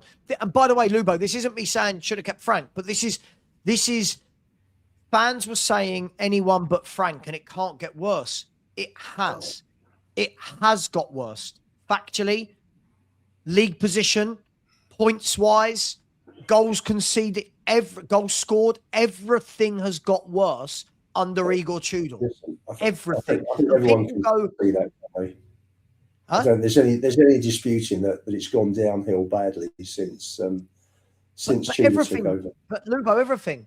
We've won less, we've drawn less, we've lost more, we've scored less, and we conceded more. Like you've got to, that's got to go on the club. I'm not saying Frank didn't need to go. I'm not saying that, but they have See again, but this is what happens, right? This is what happens when fans can't get it out of their head. Look, so Ferg, because he hated Frank, is Tudor's had harder fixtures. Tudor's had Nottingham Forest at home, right? Who were in a relegation battle. Tudor's had Crystal Palace at home, who were in no sort of form at all, right? I'm sorry, those 2 games, you've got to win or draw one of them, right? You've got to, I'm sorry, you can't just... You can't just do that because you hated Frank. Sorry, you can't. And Ferg, I'll call it out. I like you. We talk on WhatsApp. But again, you were someone that said famously, anyone but Frank, right? Anyone but Frank. This is the problem. When you say anyone, what you actually mean was you've got to pick the right manager, right? So I'm sorry. If you ask for a manager to be sacked and say anyone but him, you can't then go, oh, but the new manager's got harder fixtures. Well, you could say that Frank in that time had Man City, Man United on the up, Newcastle, Borussia Dortmund. Right? Sorry, we can't just turn around and go, oh, he had harder fixtures. Sorry, yeah, but Ferg again, dude. See, I'm going to say it right. This is the problem, right? Yes, we're saying Frank was woeful, but look at the players now for a new manager. Ferg, you can't seem to understand how shit the players are, right? That's the problem. You're not understanding. We're not learning as a fan base that these players aren't the ones. And what we'll do next year, they'll be better with a different manager. Sure, next year. And that is the difference, JJ. He got the odd draw here, didn't he? Got the odd draw there. Tudor has got, yes, and by the way, yes, I wanted him out. Yes, we finished 17th and he lost 22 games. Yes. Stop the revisionism, people. Stop the revisionism. I never said Frank didn't need to go, right? But the problem is all the people now going, it was just Frank. It was just Frank. It wasn't just Frank. It isn't just Tudor. It's not just Ange. We're not learning, Lubo. We're not learning at how badly this lot have been put together. We're not learning as well. Unfortunately, it's funny. I was listening to some of the show last night, and just listening to bits and pieces about, Jose coming in for Poch. And again, that was, when you think about what the Spurs fans want, you think about the successful period that Poch had playing the football that he played. That was just typical that Levy would bring in Jose, who plays nothing like the football that Poch played, and needed a completely different set of players. And this is just typical. It's gone downhill badly. It's really gone downhill badly. For me, listen, it's gone downhill as we've lost our identity as a football club since '93. For me, with Sugar and Levy, and Lewis, and I think since Conte's first season, I think more to the point, we had that really good half season where Conte came in, brought Bentancur and Kulu into the club. Kane and Son firing, Romero at the back, and it worked very well. But apart from that, that's the only period for me since Poch left that's been decent. I can't think of another. Overall, because there's no plan, right? Overall, because there's no plan. Right? Well, that's why what Poch did was a miracle, because there was no backing, there was no plan, there was nothing, and it was you get on with it. And that's why when you saw his interview in Amsterdam after we got to after Lucas Moura's fantastic evening, he saw him in tears, and it was like it was really emotional. And it was, this is what he's done without backing. How much more could Poch have done with proper backing, with the same backing that other top managers get? Yeah. See, the difference for me is I don't think he's a top manager, and that's the difference. We've had this conversation before. With Poch, it will always be a what if, because he's never actually proved it anywhere. For me, what I've always heard about Poch is that he only wants a small group of players. Look, I like Poch. If you'd have said, because I heard what you said about the time for Jose to come in was 2017. Jose was the wrong manager for that team, for the style that Poch had them playing. Jose would never have had them playing in that way. Sure, okay, but here's the difference. See, but this is the difference. As a Spurs fan, Luis Enrique, Jose would have got them over the line. That's the difference. Jose would have got that team over the line. Well, he would have changed the style, wouldn't he? They wouldn't have been functioning the way they did. If you'd have said Luis Enrique... Oh, yeah, because that worked really badly for all his other teams that he won titles with, didn't it? Well, yeah, but he didn't... but we talk about having players and then bringing in managers who play in a different way to take on those players. As I was saying, if you had someone like Luis Enrique, and you saw what he did with PSG, the football they played last year was fabulous, wasn't it? They just destroyed the best of English clubs, and look what they did to Inter Milan in the final. I mean, I haven't seen that since the great Milan team from the 90s. I think, you go into a Champions League final and look what they did. They were fabulous. And that's the sort of manager. But Lubo, the problem is people go so deep on this without doing their homework about people like Jose. When people are talking like Jose's never played good football, Chelsea under Jose played some lovely stuff, right? Scored for fun, right? Real Madrid under Jose Mourinho played some lovely stuff and scored for fun. This notion that if Jose had come in, Jose, for me, this is the difference between Spurs fans and other fan bases. See, straight away, your mindset was, oh, but you wouldn't have played the lovely football. My mindset was, yeah, but Jose would have come in and won with that top team. That's the difference, right? Jose would have come in. The Mourinho's team at Inter Milan as well. Yeah, people in the chat, Inter, Madrid, Chelsea. This guy in his peak is an out-and-out winner, right? And that's why I always say, when Spurs failed to get over the line under Poch, yes, I felt sorry for him because we didn't buy what's needed. But I've got no evidence that he could have got over the line if he had to rotate and start moving players around. That's all I'm saying. No evidence. But had any manager come in 2017, he'd have been faced with 2 windows with no buyers, with no players coming in. Sure. So Jose would have had the same situation as Poch because Levy would have made. But Jose's a much better manager than Poch, isn't he? That's the difference, right? Jose is, if we're talking about Jose is Harrods and Pochettino is Sainsbury's, right? That's the difference between these managers. Well, you could say that. Jose's one of the greatest managers that has ever lived. Right. What are we doing here? No, but I think you look at Poch's record over those 2 seasons, we won more points than any other club in the Premier League over 2 seasons. So all you needed then. This is the Spurs goggles again, isn't it? No. Listen, we're talking. You want to talk facts? We'll talk facts. They were the highest points total of all the clubs, of all 17 clubs that played both seasons. Right. And all he needed was the extra 1 or 2 players to get us over that line. We were that close. 86 points. You're that close. But why did Leicester get over the line? Why did Leicester get over the line? They had no Europe. They had no injuries.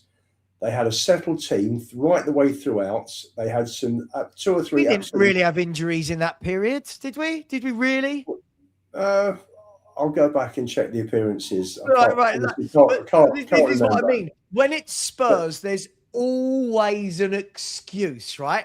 Listen, and this isn't me knocking Poch. He's a good manager, right?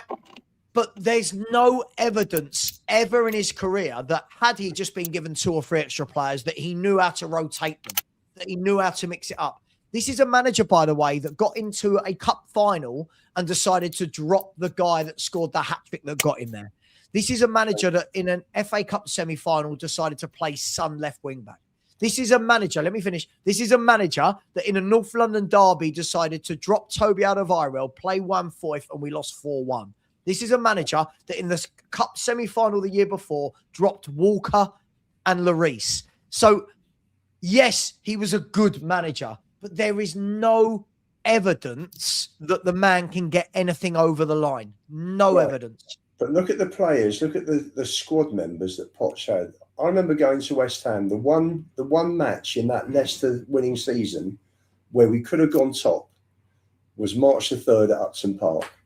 Right. And he didn't have Walker, didn't have Rose. He had Trippier and Davis in. Right. He missed Dembele. I think Dembele was injured. He came back for the Arsenal game on Saturday. 2 players shouldn't derail an entire 11. 3 players, and we lost 1-0. And the team was an awful evening. We didn't look like scoring. We gave away a bad goal through Chadley after 10 minutes. You're telling me. The performance that night was dreadful. And you saw. So the other 8 players. Hang on. You saw that the 11 didn't function as a team. It was the 11 or 12. There was no rotation. So you're okay. So that 11 that night. So from what you're saying, that 11 that night would have been, who was missing? You said Walker and Rose, and Trippier and Davis, and Dembele was missing. It was a massive loss. Okay, so you're telling me that Spurs put out a team of Lloris, Trippier, Alderweireld, Vertonghen, Davis. Yeah, it would have been Wanyama, Dyer, Ericsson, Ali, Son. No, Wanyama wasn't there that year. Wanyama wasn't. Okay, so whoever was in there that year, you're telling me that team wasn't good enough to beat that West Ham team they played that night? No, Like, it wasn't. no, It what? wasn't. I'm sorry, you've just named 8 of... We lost 1-0. Yeah, but 8 of Poch's famous 11 were available for that we game. talk about rotation, but we only had an 11 that season. No, we 11 didn't. or 12. No, 12 with no. Sonny. That was it. The drop off after that, Sav, was horrendous. Yes, but Lubo, the thing is, the drop off, yes, but the thing is, look how Conte, right? Look how Conte kept things together with the crap squad he had, right? Which was his first 11. I'm sorry, but you can't say because 2 or 3 of the first 11 dropped out, look at how terrible we were. You still had people in there like Marcus Llorente, Eric Lamela, right? You still had people like Eric Dyer, Trippier, Davis. These are seasoned pros that come in and do a job. This is where I get frustrated with the bias, the revisionism on Poch.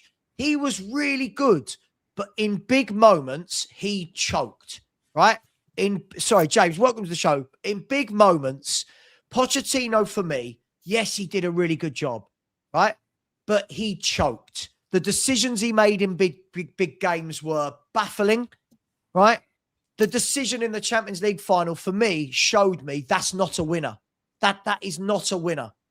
The decision he made, leaving out the guy that gets the hat trick, that gets you to the final, I'll tell you the team. I'll tell you the team. Go on. Lloris, Trippier, Davis, Toby, Kevin Wimmer. Midfield was Ericsson, Mason, Dyer, and Lamela. And up front was Kane and Chadley. Okay, so this isn't the big era we're talking about, then, is it? That was the season before we finished second with 86 points. But that was the team, and he had on the bench that night Walker, Rose, Vorm, and Onoma. Okay, but Lubo, there's still, look at the way, again, we talk in this conversation, James, I'll bring you in 1 second. Sorry, mate. You've joined right in the middle of a debate. But we talk about this scenario. I've suggested during that time frame, you're bringing in one of the greatest managers that's ever played, that's ever managed in Jose Mourinho. And it's, but Jose, but he wouldn't have had the players to rotate, Sam. He just didn't have the players to rotate. He wouldn't have had but Leicester City didn't have the players to rotate and made it work. Well, they had a few. I mean, Kante was unbelievable that season, wasn't he? I mean, he was like best player in the league. We could say Dembele was unbelievable the season when we finished second. But the following year, correct.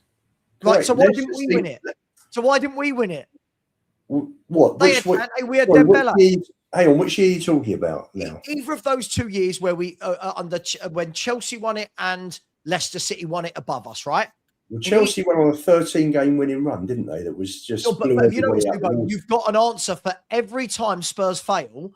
There's an answer what the other team did. Tottenham Hotspur, right? That year, you go, Kante was amazing. We had Dembele. He was arguably the best midfielder in the league that year, right? Oh, they had Vardy, who was on fire. We had Harry Kane, right? They had Schmeichel. We had Lloris. Who was their right back? Pereira. Their right back was Danny Simpson. We had Kyle Walker. Their left back was Fuchs. Would it have been Christian Fuchs during that period? We had Danny Rose. They had Morgan and Hoof. We had Alderweireld and Vertonghen. There's no excuse for me. That year, Poch had to get it over the line, and he didn't. For me, sorry, he had to. If Leicester could, we could. But you know why? Because Ranieri was a great manager. Right? He was a great manager. Had a great career. Poch has won a league with PSG. No offense to him, but me and James Flower could go into PSG and win that league. James, come in, because I know Lubo gets really annoyed with me if I bring out facts, but no, listen, I've gone on facts. I've gone on fact. We finished third in the end that season, didn't we? But as I say, Leicester had no injuries. We had injuries. Leicester had no Europe. We had Europe. And the following year, Chelsea had no injuries and no Europe either. It's always an excuse. How do you know Chelsea had no injuries? They're facts. How do you know Chelsea throughout that entire season had no injuries? hardly had an injury that season. Wasn't that the season when Eden Hazard was injured for most of it? No. I thought that was the season Eden Hazard was struggling with injuries. No. Was that Battle of the Bridge season? No. That Battle of the Bridge was the year before Chelsea won the league. Chelsea finished 9th or 10th that year, James, when he may have been struggling that year. But the following year, Chelsea had everybody pretty much fit. I mean, I'm wrong. I'm happy to be wrong. But I thought he struggled in Battle of the Bridge season and the season after he struggled. I might be wrong. But which season are you talking about, Lupo? That we had, like, which season out of the Chelsea and Leicester season? Which season? I want to go and check who was injured for how many games. Well, go and check. Leicester was the 2015-16 season, and Chelsea was 2016-17. Okay, so 15. That's the Tottenham. I'm going to go. 15-16 was Leicester. Tottenham Hotspur. 15-16. Yeah. Yeah. I do feel like as a fan base, though, there's always a reason. Yeah, there's always an excuse for Spurs. Like, there is always James, a reason. did you see, just quickly, mate, before you get going, did you see, like, Spurs, what our fans did, when Chelsea got banned last week, Chelsea got the ban and the fine from the FA, right? Or the Premier League, sorry. Our fans managed to turn that into, but we would have won a trophy. But what did that do to Spurs? It's like, it's nothing to do with Tottenham. There's nothing to do with Tottenham, but we managed to make it about us. That's mad what our fans do. So was that whole debate who was the better manager, Poch or Mourinho? Because I come in late. What was that? It was just the point I made a while back was I believed that if during Spurs being really good under Poch, but yet we couldn't get over the line, that was the time for me when you bring in a Jose character and you say, right, okay. like how people have talked about Arsenal for years, you can't get over the line, you bring in an Ancelotti. Yeah, absolutely. I think my opinion on it is if I was to start now and they're all in their peak, I pick Pochettino.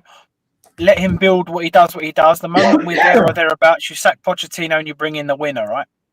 Pochettino is fantastic at taking a club from 15th, 12th, wherever you want to that top four. I think that doing that part, I think he may be one of the best in the world. When you get to that top four moment, like I said, there have been too many key moments where he's dropped the ball to say great managers don't do that all the time. So for me, Poch, if it was Spurs now, I'd get Poch in, grow us to that fourth place. When you're on that brink of winning something, you then go in and get a manager that gets you over the line. Exactly the same position as we're in now, right? No point bringing in a Mourinho now. You want someone that's going to help you avoid relegation. So different managers, for me, suit different situations in teams, clubs. Look, I'm not knocking Poch. I just think there is a revisionism here that I think our fans talk about him like he's Sir Alex Ferguson. And for me, I do remember being very frustrated with a lot of his decisions at the time. And we know that we're not going to have like for like Man City do, like Liverpool do, like Arsenal do. But we're talking as though any of those players, like we're talking as though they were just absolutely shit. And you could never swap out Eriksen for Lamella for one game, for example. Like that shouldn't derail a football team. If it derails a football team, then the team isn't as good as we think, right? Yeah. If it, we're seeing that with other clubs. If you make 2 or 3 changes, it shouldn't derail the entire football team. But I think the problem is we've been so starved of everything that Pochettino was the only success, if you like. As a Tottenham fan, all right, other clubs it's not success, but for us as Tottenham fans, because we've been so starved of anything, competing was almost looked as success. I know Ange got us over the line, but my God, that was horrific to watch week in, week out. Whereas I think Poch played the way people enjoyed and got us nearly there. So that's the benchmark, regardless of whether you think it's good enough or not. It just sums up everything that's wrong with the owners, right? You always strength from a position of strength, not from a position of weakness. And that's exactly the same with a manager. When they come second, third, and you're there or thereabouts, that's when you go, right, Poch, see ya, Mourinho, Conte, Pep, Enrique, whoever, at that point you say, look, we're here. We just need you, 2 or 3 players, get us over the line. Go. We didn't. Tottenham Hotspur as a club, what they do is, well, maybe, this is good. Tickets are flying out. It's packed every week. Beers are going every week. Why would we spend more money? Just keep going how we're going and hope for the best. But we don't just do it with managers, James. We do it with Everything, players. yeah. We do it with players. How many years we give grace to players? Don't worry, this year will be the year that player comes good. This year, like Lamella was here 9 years, right? Ben Davis has been here 11 years. Aurier, how many seasons was Aurier here? Or if Aurier turned up at a club like Arsenal or Chelsea, he's gone within a year, right? Davinson Sanchez. I don't see why Kolo Muani wasn't sent back in January. I said it at the time. Everyone said that's stupid. You send him back and you get someone else. The guy is a waste of a signing. He's a waste of a player. He never does anything. If you're a big club trying to stay up or aim for trophies or aim for anything, you have to make big decisions. My personal opinion, I don't think our fans want to make those big decisions. I said it. I don't think players want to make those decisions. I think there's too much love for certain players. There's too much holding on to bang average players that our fans won't be happy about letting them go unless they are shitting on the club, like what has been rumoured Romero and Van der Ven are doing. Other than that, our players are our fans are not prepared. You think about it, right? We're now coming up to, if I'm not wrong, this is going to be the 4th year of Porro, right? This is the 5th or 6th year of Bentancur, right? Yeah. This is the 5th year of Bentancur and Kulu. This is now the 5th year of Romero, right? This is now Richarlison's had 4 seasons in a Spurs. We just seem to never evolve. It's like it's the same constant players, but yet we're here every year, James, talking on YouTube channels about why aren't we good? Why aren't the players playing? It's like, well, this is the same nucleus of footballers over and over. You look at it, right? I'm sure you saw me put this up earlier, James, right? You look at this in this time, right? In that 3 years, look at the constants, and even go back a year, 2 years before that, right? Davis, right? Has been there all that time, right? Romero has been there all that time, right? He's been here, 5 years now. Jed Spence has been here all that time, right? Mickey Van der Ven's the only one that's, this is his 3rd year, right? Yeah. You look, Bentancur has been here all that time. Yves Bissouma has been here for 4 years of that time, right? You look at Papa Sarr, he's been here 4 or 5 years of that time. Right, Richarlison, 4 or 5 years of that time. Right, like it's just constant. It's like we don't evolve. We don't seem to want to evolve from these players, but we absolve them of blame. Got to move on. Chelsea, and players get bored, right? Players get. I don't know if bored is the right word. Players go off the boil, and this is why I always said my wife's side of the family are all Liverpool fans, and they always slated Pep, and I said, no, they've always said the whole, you've always had the best players. They've always had the best players. I said, yeah, but look at the big decisions they've had and done. Cole Palmer, best youngster coming through the books. Out you go. In comes the next. They're not prepared, or they are prepared to say, all right, okay, here you go. Out he comes. In comes the new one. We don't. And now we are now deprived so much that we class a footballer as somebody that works hard. Mate, if you offer me 15, 20 grand a week, I would run until I'm sick every single day. Does that mean I'm a good football player in the eyes of Tottenham fans? Probably. Yeah, probably. But because I'm giving it my all. Well, I would just like to say, all these football fans, go back and look at Berbatov. I would almost say one of the best players of mine, and I know yours as well, David Ginola. He wouldn't do any excess running, but you give the guy the ball, everything changes, right? Everything. So are we saying that the likes of Ginolas and Berbatovs, and not even at Tottenham's, Zlatan Ibrahimovic's and so on, are they not good players because they don't put in the shift and work hard? That seems to be the brush that Xavi's getting bashed with, or the more technical players last season, James Maddison's. That was what they were getting bashed with. Well, at least Kulu works hard. Okay, Kulu gives the ball away 15 times a game. Maddison doesn't.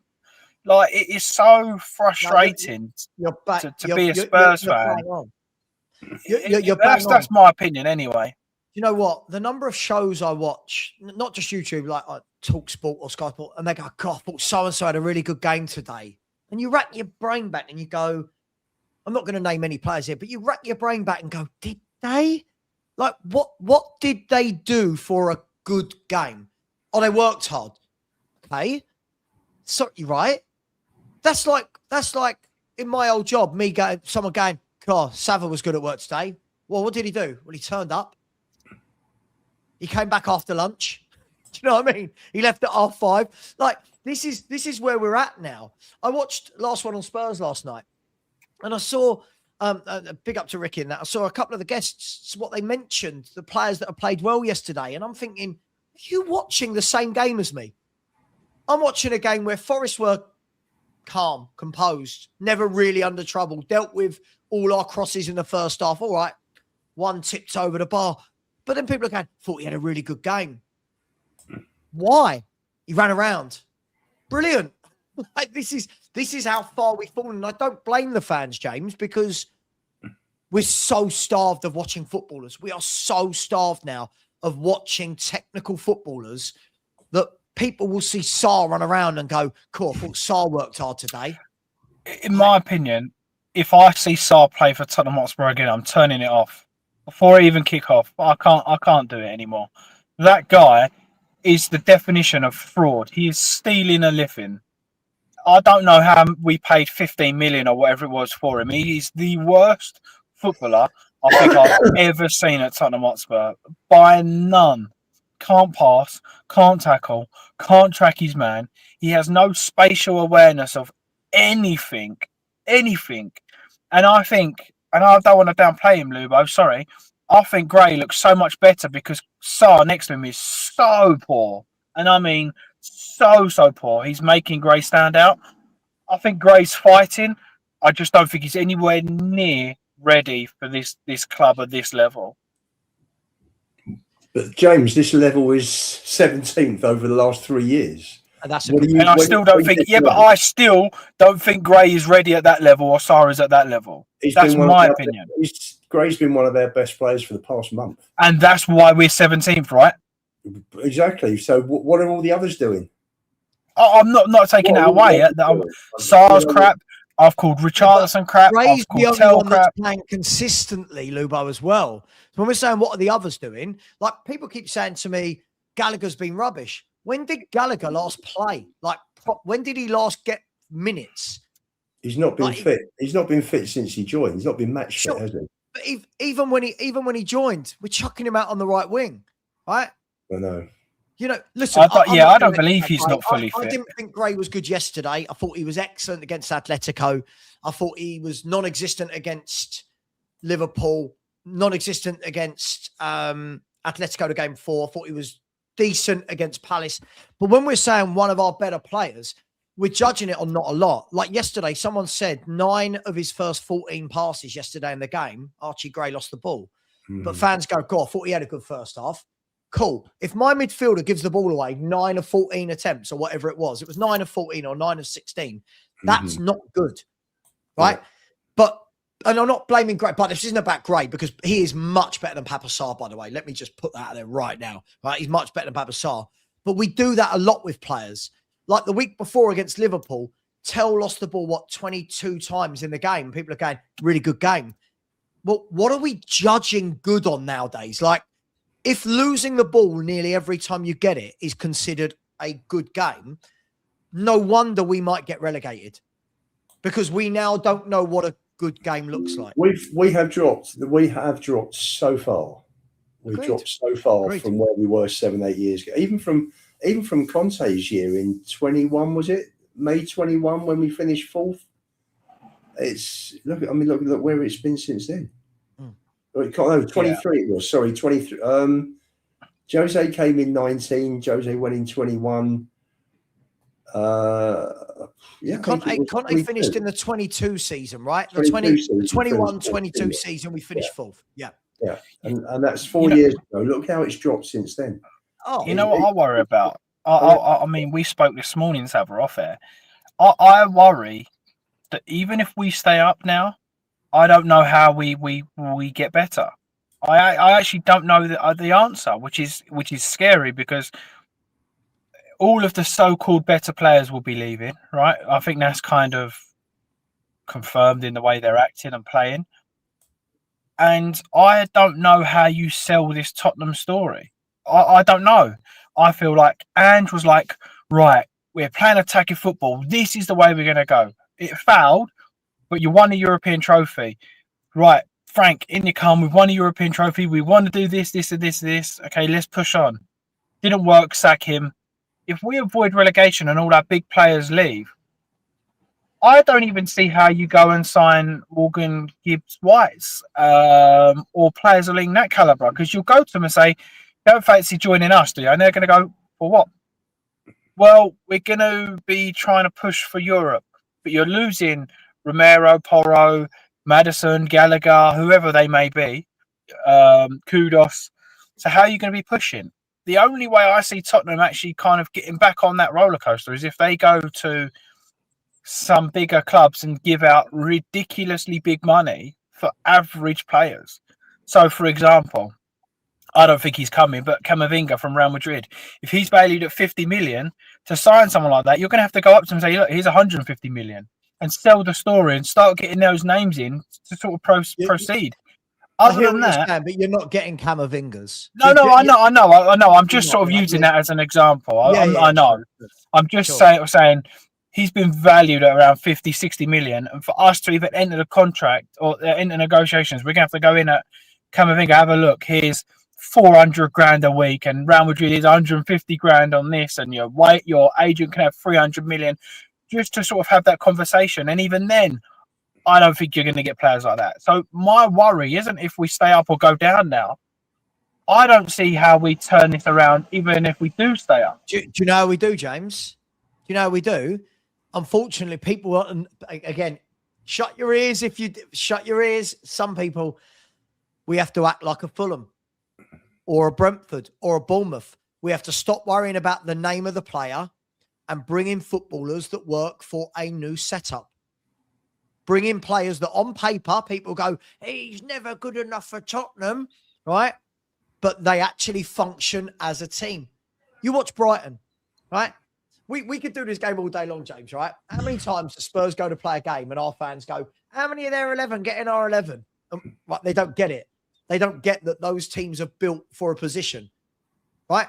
On paper, people go, how many of Forest's get in? Yeah, but Forest have built there's a team. Yeah. They built a team. Brentford have built a team. Like these teams are a team. We buy individuals and go, he's much better than him. Look at our idiot fans, I'll say it, that thought Romero's better than Saliba. Look, that's where we're at, right? We got fans that think Romero and Van der Ven are a better partnership than Saliba and Gabriel, the best defensive partnership in Europe. That's where we are as a fan base. And until we realise that we need a complete reset and we got to stop worrying about the name of the player and actually, is he right for a system that we might implement, we're going to keep being like this. We had fans, James, for the last year, and this isn't about the fans as such. The board have got to do their bit, right? But wouldn't want Rashford, not good enough for Spurs, right? Wouldn't want Lookman, not good enough for Spurs, right? John McGinn, wouldn't want a John McGinn in midfield for Spurs while he's captaining Villa to another top 4 finish, right? This is where we're at. We are, I'll say it because I think people get, I'm a pantomime villain, it's fine, right? We are so arrogant about this football club that has been run so badly, that has got so many average players. We are so arrogant. We are so arrogant. This player would never get in our team. He'd never get in our team. What are we talking about? We've been shit for years. What are we talking about? But just keep hyping them up. Keep hyping them up. Keep hyping them up. I can't believe we're so bad that we've got to have a parade before a game. We're so bad that we have to have a parade 8 games before the end of the season to tell the players we're behind them. That's how bad we are as a football team. I'm not knocking the parade, but that's where we're at, James. That's where we're at. Absolutely. And in my opinion, this is just my opinion. I don't see how the parade was a bad idea. I think it was a good idea, but it just goes to show the mentality of the players that even on a situation like that, where you've got the whole crowd, again, were fantastic from what I could hear, everybody behind the team, and they still don't find the minerals to fight. But look, at the end of the day, yeah, but this hang is on, where hang on. Those fans started leaving at 2-0. So get behind the this is what I find funny. This is where I do agree with Stel. If we're going to have all of this great big fanfare and we've got to all stick together, the players and the fans, we all love this club, we all love you. As soon as it goes wrong, what do the fans do? Now we're going to walk out. So it doesn't really mean anything, does it? Well, no, within reason though, mate. Like you've still started the game off absolutely terrible for 70 minutes. But the fans have still done everything they can to get to that point. If the players ain't prepared to put it in either, then I feel like they've done their part for the day. That's just my opinion, to be fair. No, but I agree with you, James. But for me, I think whatever we want to call it, the get together, the parade. For me, I would have thought if this is Everton, right? If it's the Everton game, James, and Spurs go into the last game of the season knowing nothing but 3 points keeps us up. Right, let's just say Spurs win, we stay up. I get it. The bus, the parade, the make it. But why before yesterday's game when you've still got 7 Premier? So are they going to do it for every game? Is this going to be? Okay, and what did it do yesterday? I'm not fair play to the ultimately, fans, I do agree. But if we would have, I mean, hypotheticals, right? If we would have won, would it have been due to the parade and the cheering the guys on and the extra atmosphere? Who knows? Look, for me, the reason I think it works is no one turns up for protests anyway, so they're irrelevant, they're pointless. So an extra bit of cheering, an extra bit of getting behind the team, it can't do any harm, right? It can't, in my opinion. Whereas turning up every week and having 10 people, 100 people, 50 people protesting is pointless. It actually does more, in my opinion, gives the board more power in saying everybody's happy with what they're seeing. There's only 50 people that ain't. And in business where we've got 65,000 people every week, 50 people ain't happy. Unfortunately, there's a lot worse businesses than that. So from my opinion, I don't see how the protest is a good thing if no one turns up. And I don't see how the parades are a bad thing if you're getting those numbers. The rest is down to the players. But in my opinion also, I mean, we spoke about sacking the manager a few weeks ago. For me, the club has to have a plan. What they've said to the players are, and this is where I think it is wrong, whether Tudor's the right man or not, it should never have been an interim. What they're saying is, I know we're crap. Can we just fill this gap for the next 10 games? Can we just get by, see how we get on?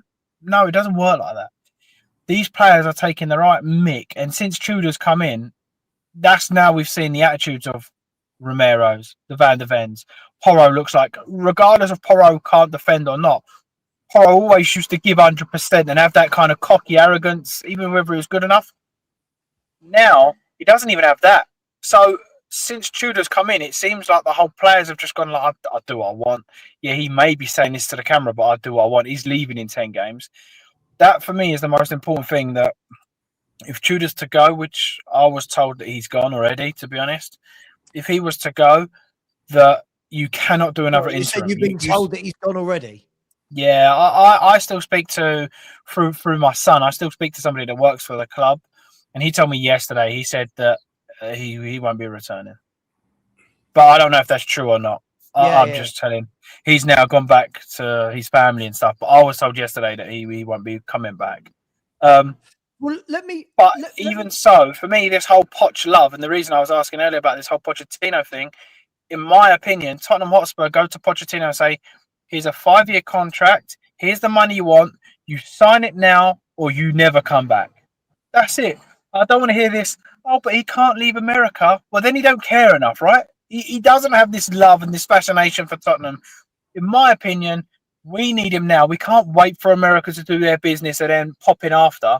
It's a matter of Tottenham Hotspur first. And if he doesn't want to sign, go and get your De Zerbi or whoever. Sign a deal so the players know this guy's here to stay. You can't fuck around for 10 games and think that, oh. But James, but the problem with this, the problem, I don't. 50% of me agrees with your theory, but the problem is, Poch isn't a manager you get in a relegation battle that keeps you up. Poch is a manager. I was just using him as a name. No, I know, but this is the point. Most managers that you get are slow burners, right? Now, what I mean by that is, if you use Poch as the example you used, Pochettino went into PSG, took time. Went into Tottenham, took time. Went into Chelsea, took time. The problem is, if you're bringing in a Poch now, you're bringing him in for the long term. But if you bring him in for the short term and you go down, now you've got, well, why would Poch want to be in a championship club? I agree with you to an extent, but I want to ask Lubo a question on everything that James just said. Lubo, I've been someone that's been very vocal that I don't think this squad is that good. Are we seeing now, is this attitude, or are we seeing that these players just aren't the right players and aren't good enough? Is it a mixture of the two? Well, it is a mixture of the two. I think they're mentally weak. I think you've seen in the 2 home games this month, Palace 1-0. Palace dominated that first half without creating too much that was clear cut. Spurs took the lead, and you think, do you know what? Maybe it's changing. The offside goal that was disallowed, that was very tight, and now we've gone 1-0 up. Switch off. Van der Ven pulls the guy back. 1-1, 10 men with 3-1 down within 7 minutes. Heads just went. Gone. And the same yesterday, second half. 1-0, right on half time, goal against the run of play. Tells then hit the bar, fabulous save. Great save that was. And, they've gone in and they're feeling sorry for themselves, aren't they? We've hit the bar twice, or one was nearly an own goal. And all of a sudden we're 1-0 down. And they didn't come out. They didn't come out, did they, second half? It was completely different. The levels just dropped. So for me, they're mentally weak. And for me, I think they're too big for their boots. I don't even think it's a mentality thing. I just think they think they're better than they are. I don't think they care about the club. Because for me, I wouldn't say Romero's mentally weak. I think in a cup final he was the best player. Semi-final he was the best player. But unfortunately, in my opinion, I think he believes he's better than he is, and he doesn't want to be here for that reason. I think exactly that question that you asked, Savva. I think it's both. James, if Atletico or Barcelona would have paid the money that Spurs wanted, Romero would have been gone last summer. Yeah, but what does that? We keep doing this. I keep hearing this. But these players are much better than we say because so and so want to buy them, or so and so. No, that's not what I'm saying. What I'm saying is that he doesn't want to be there. Well, that's the point I'm making. But yet every manager keeps playing him, and he's got the armband. By the way, Sevilla have just sacked their manager. They're 3 points above relegation. Sevilla have just sacked their manager. See, that's a team worried. Right? Sack your manager. Let's try and change it. We should, right? There's no harm in that right now. I don't see the loss in sacking the manager because what do you lose? You're losing anyway. We're losing anyway. Yeah. You're right. I mean, I've always said I would sack him on his team selections. To be honest, I don't even care how they play. Their team selections for me is sackable anyway. I agree, James. Archie Gray and Papessar in midfield in the biggest game of the season. You've got 2 young lads running around. Polinia as well, James. 2 against 3. 2 against 3. And that's the next thing I was going to say. Yeah, 2 against 3. I mean, but in fairness, the one thing I will say is, I don't want to take the moral high ground here, is he's actually done everything that every fan has asked for. Horror right wing, rubbish. 5 at the back, rubbish. Danso and the 3 at the back, rubbish. Van der Ven left back, rubbish. You can't keep seeing all this rubbish. Tell left wing, rubbish. Richarlison and Solanke up top, rubbish. So everything these fans have asked for, he's always given them and said, here you go. Everything you want, here you go. Proof's in the pudding. Me, personally, I said with you at the start of the season, can we have Bentancur and Polinia back in that midfield? Please, what I would do to see Bentancur, Polinia, Conor Gallagher in midfield, 3 dogs that are going to do the job that they're put out to do. But that's why I put that team up, James. That's why I said I just want to go back to basics. I Xavi left. Get rid of Tell. I can't have him anymore. Yeah. But the problem is, James, Bentancur instead of Tell. Put him in midfield. Xavi out wide. I mean, the striker. Ain't it bad that we're looking at Richarlison as? I mean, Richarlison, Solanke, or Colo. My God. Try Van der Ven up front. but this is where we got to. Right? By the way, can I just say, since Dominic Solanke has come back from injury, I know he's grabbed a couple of goals, right? But the problem is, even in those games, he does nothing in the game. He looks awful. Like his touch, his control, his passing, running with the ball, he gets to his position. He is dreadful. But again, if you keep buying average players, you're going to be an average team. Spurs' 2 senior strikers that are ours, not on loan, are Richie and Solanke. Who on earth puts that squad together? Who on earth? The midfielders. We're in a relegation battle, and Gray and Sarr are the midfield pair. Like, not even putting a senior player in alongside them, or like it's absolutely mental, the decisions going on. Yeah, it's horrific. I don't know. Horrific. Anyway, guys, That's why I would sack him, because of the players that are on the bench are better than the players on the pitch. Mm. I tell you, listen, I'm sure, by the way, the reason I've not gone too deep into this is you will see my ugly face tonight on the Spurs 5. Johnny's at an event, so they've asked me to fill in, which means I'm just putting my tin hat on ready for all the abuse I'll put in the chat.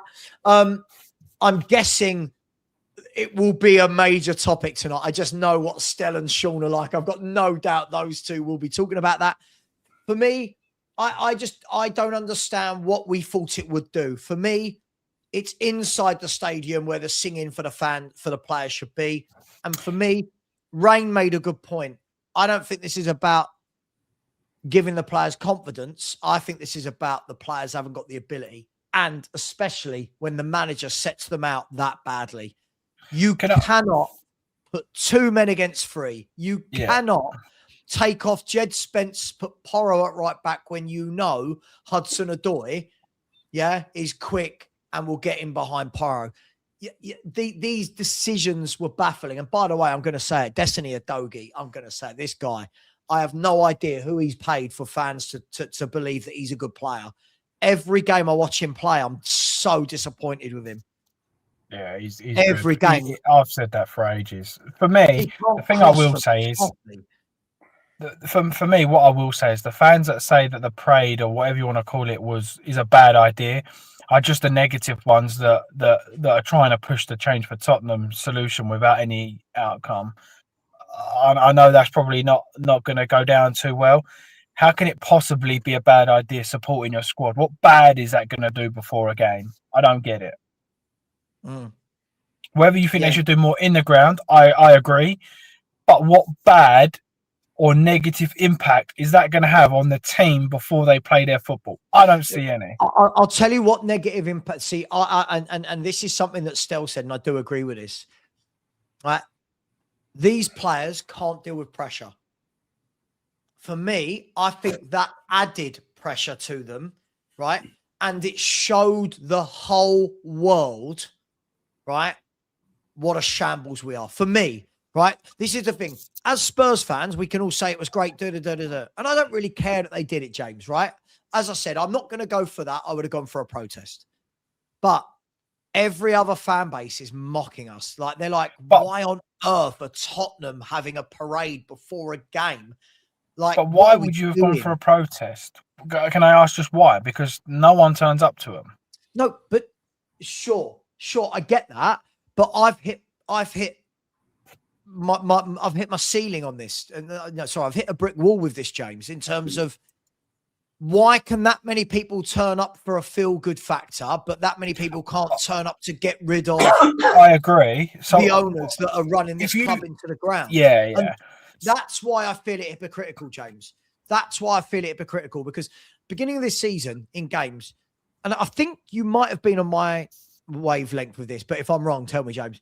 I think I was sitting here saying when people were booing in the stadium, and I said, booing is not the one. booing does not help the players. Booing does not help anything, right? No player in the history of football has been booed and gone, I agree. that makes me want to play. It's just human psychology. We sat here on shows, James, and people were going, nah, if they're bad, boo them. Those same fans, let's go and stand outside and cheer the players on. Well, but you were booing them when things were going wrong. Now it's, hey, we love you. I can't make it. I get that. I completely get that. I've always said boo at the end of the game, not at half time. If you want to boo, boo, but do it at the end. Because booing at half time doesn't help anything, in my opinion. So look, I'm all for protest if the protests get the number that the parade got. All for them. But in my opinion, I think the protests are just as bad and mocked just as much as that parade is. How many times you go onto a show and people go, yeah, you had a protest and there was 50 people there.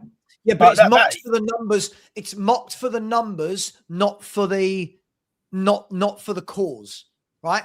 People aren't mocking, oh, the Spurs fans, they're idiots, they want the owners out. They're going, why are so few people there? Yesterday, I've got every single person messaging me throughout the day. I'm seeing online going, why is your club having a parade? You've got 8 games of the season to go. It's a game at home to Nottingham Forest. Forest aren't having a parade. They're just turning up, getting the job done. And we're having a parade. I don't know. It clearly didn't work. Whatever it was meant to do has not had the desired effect. It is what it is at the end of the day. I'm not knocking anyone that did it. I just can't believe that they're very happy to go and sing and clap. But when it's a protest, and when I went to the West Ham one, there was maybe 200 at most, maybe. And every one of those fans who was out with a flare is walking past and laughing at the people protesting. So I'm kind of like, so you can go and clap a bus, which I believe had blacked out windows anyway, so the players couldn't even see, like the fans couldn't even see the players, right? That's what I'm being told. So you can go and, hey, Spurs, come on, you can do it. But when it's, right, let's get some real systemic change in this football club, those fans don't want to turn up for 20 minutes and sing Enoch out, but they can stand for 2 hours drinking a beer with flares. I'm confused as to what they want. Can I just play devil's advocate, give a different spin on things? And I would say, could it be that the people that are protesting, not all of them, in fairness, and I don't really know how to say this, to be honest, so I'll just say it. I know what you're going to say. I think that those people that protest are so bitter and so, you're the problem, this fan is the problem, you are the problem. That is why the protests will never work. It's not the cause, it's not what they stand for, it's the personnel that are very vocal online and people that want to get involved with them. That for me is the reason people will never protest. It is the people that do not the cause of the protest. That's my opinion. And you see it in chats, right? I've seen people have interviews and they say, would you protest? No, I don't like them lot. I don't stand for what them lot do. I don't. Let me bring Lubo in, because James, it shouldn't be about whether. Look. I agree. Right? And this isn't anything I've not said to Stell's face before, right? And I'm streaming with Stell tonight. Stell can alienate people with the way he goes about it, but he's not wrong, right? He's not wrong right. But those people shouldn't look at someone like that and say, I'm not going to protest because of him. They should be looking and going, I'm protesting for my club. 100% agree. Lubo, where are you at? Are the protests dead, Lubo? Did yesterday kill protests? Well, I got to the ground half an hour before kickoff. I wasn't there for any of it. So I've got a video, by the way, of Lubo waving at our Yeah. No, I've got to say something, because when you said that last night, I was getting dogs abuse in the comments, and I wasn't even. Welcome to YouTube, mate. When do we not get dogs abuse? And people were saying, "Oh, Lubo, you're just I had in the comments last night, you're the perfect fan for Enoch. You turn up at the parade and get your free pint." Well, I don't drink. And secondly, I missed the whole thing, and I don't buy in the ground either. So, but for me, the change for Tottenham things had nothing to do with Still. He's not been involved. No, I'm not. No, I'm no, not of saying course not. still or anything like that either. I'm just saying, if you read the comments though, the comments are quite spiteful towards the protest and praising the quite spiteful towards the parade, but praise the protest. But yet then hardly anyone ever joined, and you kind of go through a few things, and not even necessarily in this comment, just in general, there are normally like, well, you know, we need to do this. This is the way, or the fame for me, the be all and end all. And I'm going to start. I would never stand with people that do this anymore because they I've had enough of them. Is you're the reason, or you deserve this. Like that for me. Anyone ever says that, and then I can't be asked, because when people kind of go, yeah, you're the reason, you didn't protest, so you're the reason for this, or you deserve this because you didn't go to that protest. Unfortunately, they are the people that are stopping the protests happening and taking off. That, in my opinion, is the reason James, the protest will never grow. All people have got to say is, it comes down to, it's quite simple. Are they happy with the ownership? Are they happy with the direction the club's going in? How much do they care about it? How big a deal is it for them in their life? And if it is, if it's something that they want to see change for, then spend 15, 20 minutes at a protest. If you're not interested, you're not interested. You're never going to, for people that couldn't give a damn, then you're never going to persuade them. But I think the key is, I think the protests at the moment are dead. I think they've got to look at other ways of bringing people on board. Agreed. And that's where we are. And at the moment, I think the most important thing is to stay up. If we don't stay up, I mean, God knows what will happen.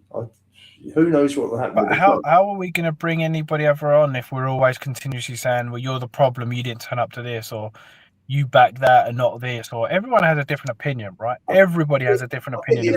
Whether it's a decision, whether it's a penalty, whether it's a yellow card, whether it's a corner, everyone has a different opinion.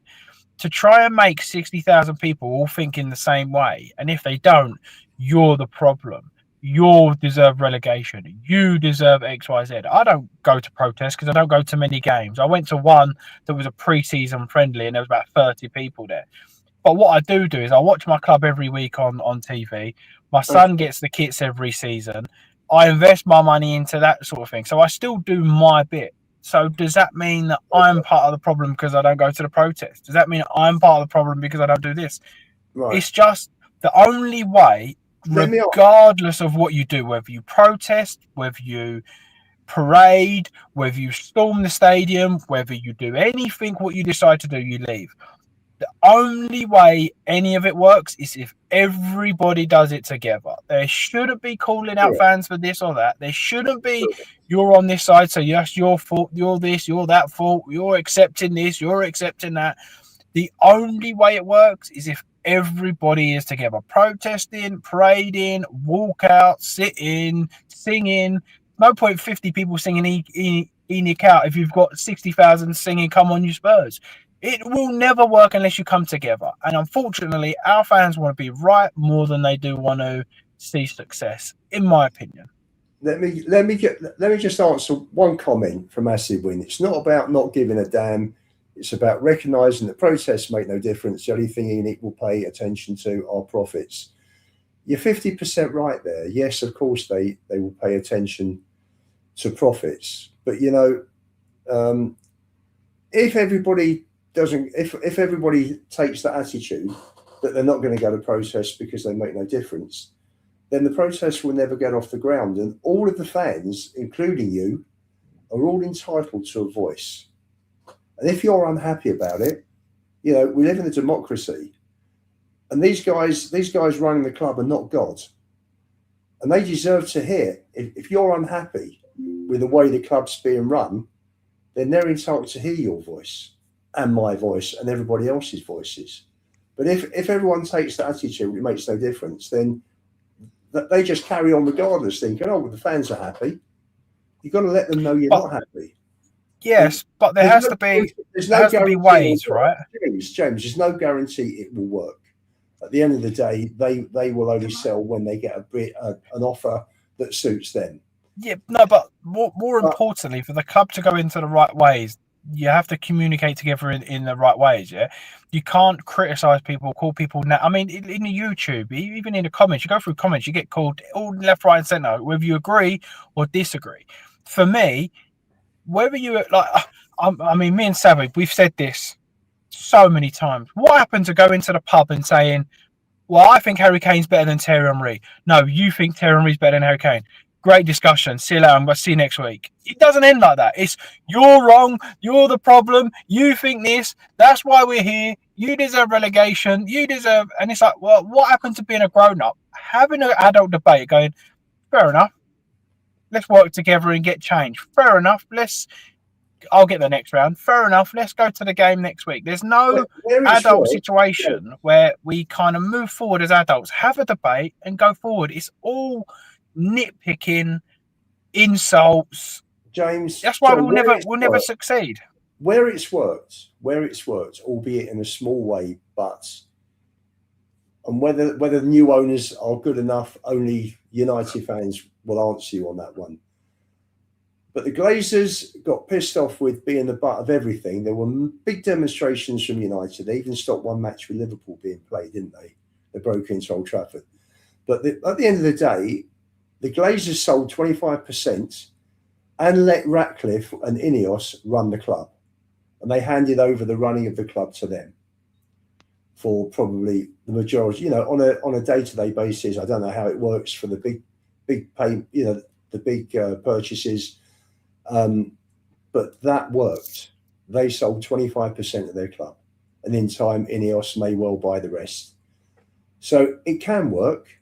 It can work, but you need the numbers that United had.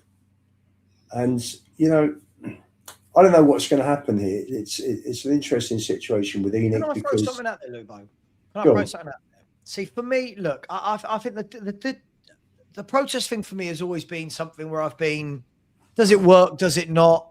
I've gone through spells, mainly where I thought, well, no, I don't think it does. Then I've gone through spells where I've hit a brick wall and gone, well, what else is there? Like that, you have to let your voices known. Now, I think that if anything is ever going to work, it needs to be someone creating a movement that is ENIC out. It can't be called Change for Tottenham. No. Like that. Like Change for Tottenham. I love Billy and those guys, but Change for Tottenham for me, it doesn't actually mean anything. It's so ambiguous. Change for Tottenham. Well, we have change every year. Like that. That's not the answer. We want the owners out. But I think it would need to be put together by somebody that's got a voice that's very neutral, right? It needs to be put together by somebody that's got a voice very neutral, not just TalkSport appearances, YouTube appearances. It needs to be put together by somebody that isn't worried by all that, right? And it needs to be somebody that doesn't veer away from the message. And my worry is with what happened yesterday was because Change for Tottenham were such at the forefront of yesterday, is that group wasn't set up for that. That group wasn't set up for that. It wasn't set up for, hey, we're going to get... It was set up for Change for Tottenham, essentially ENIC, Levy out, whatever it is.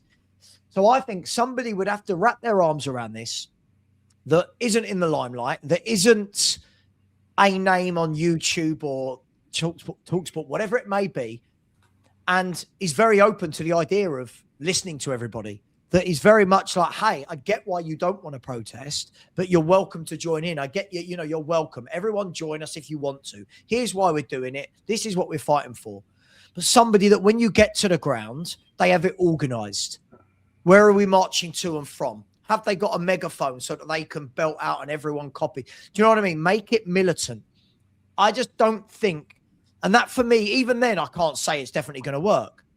What I do find funny is the number of people that say the only way to hurt them is with the pockets. You're never going to get 25, 30,000 people while Spurs are in the Premier League that go, I'm not going today. You're just not. You might get a few thousand. You're never going to get people because for a lot of people, they don't care about YouTube. they don't care about protests, right? Their lifestyle for years and years and years, or probably what they've grown up with, their mum and dad, whatever, has been, it's Saturday, I go to Tottenham, that's me for the week with my football, right? So those people are never going to go, I'm not going on Saturday because I don't want to part with my money. Equally, when people say, and that's why I always laugh when I see people in the chat go, but I bet so-and-so still going to get a season ticket.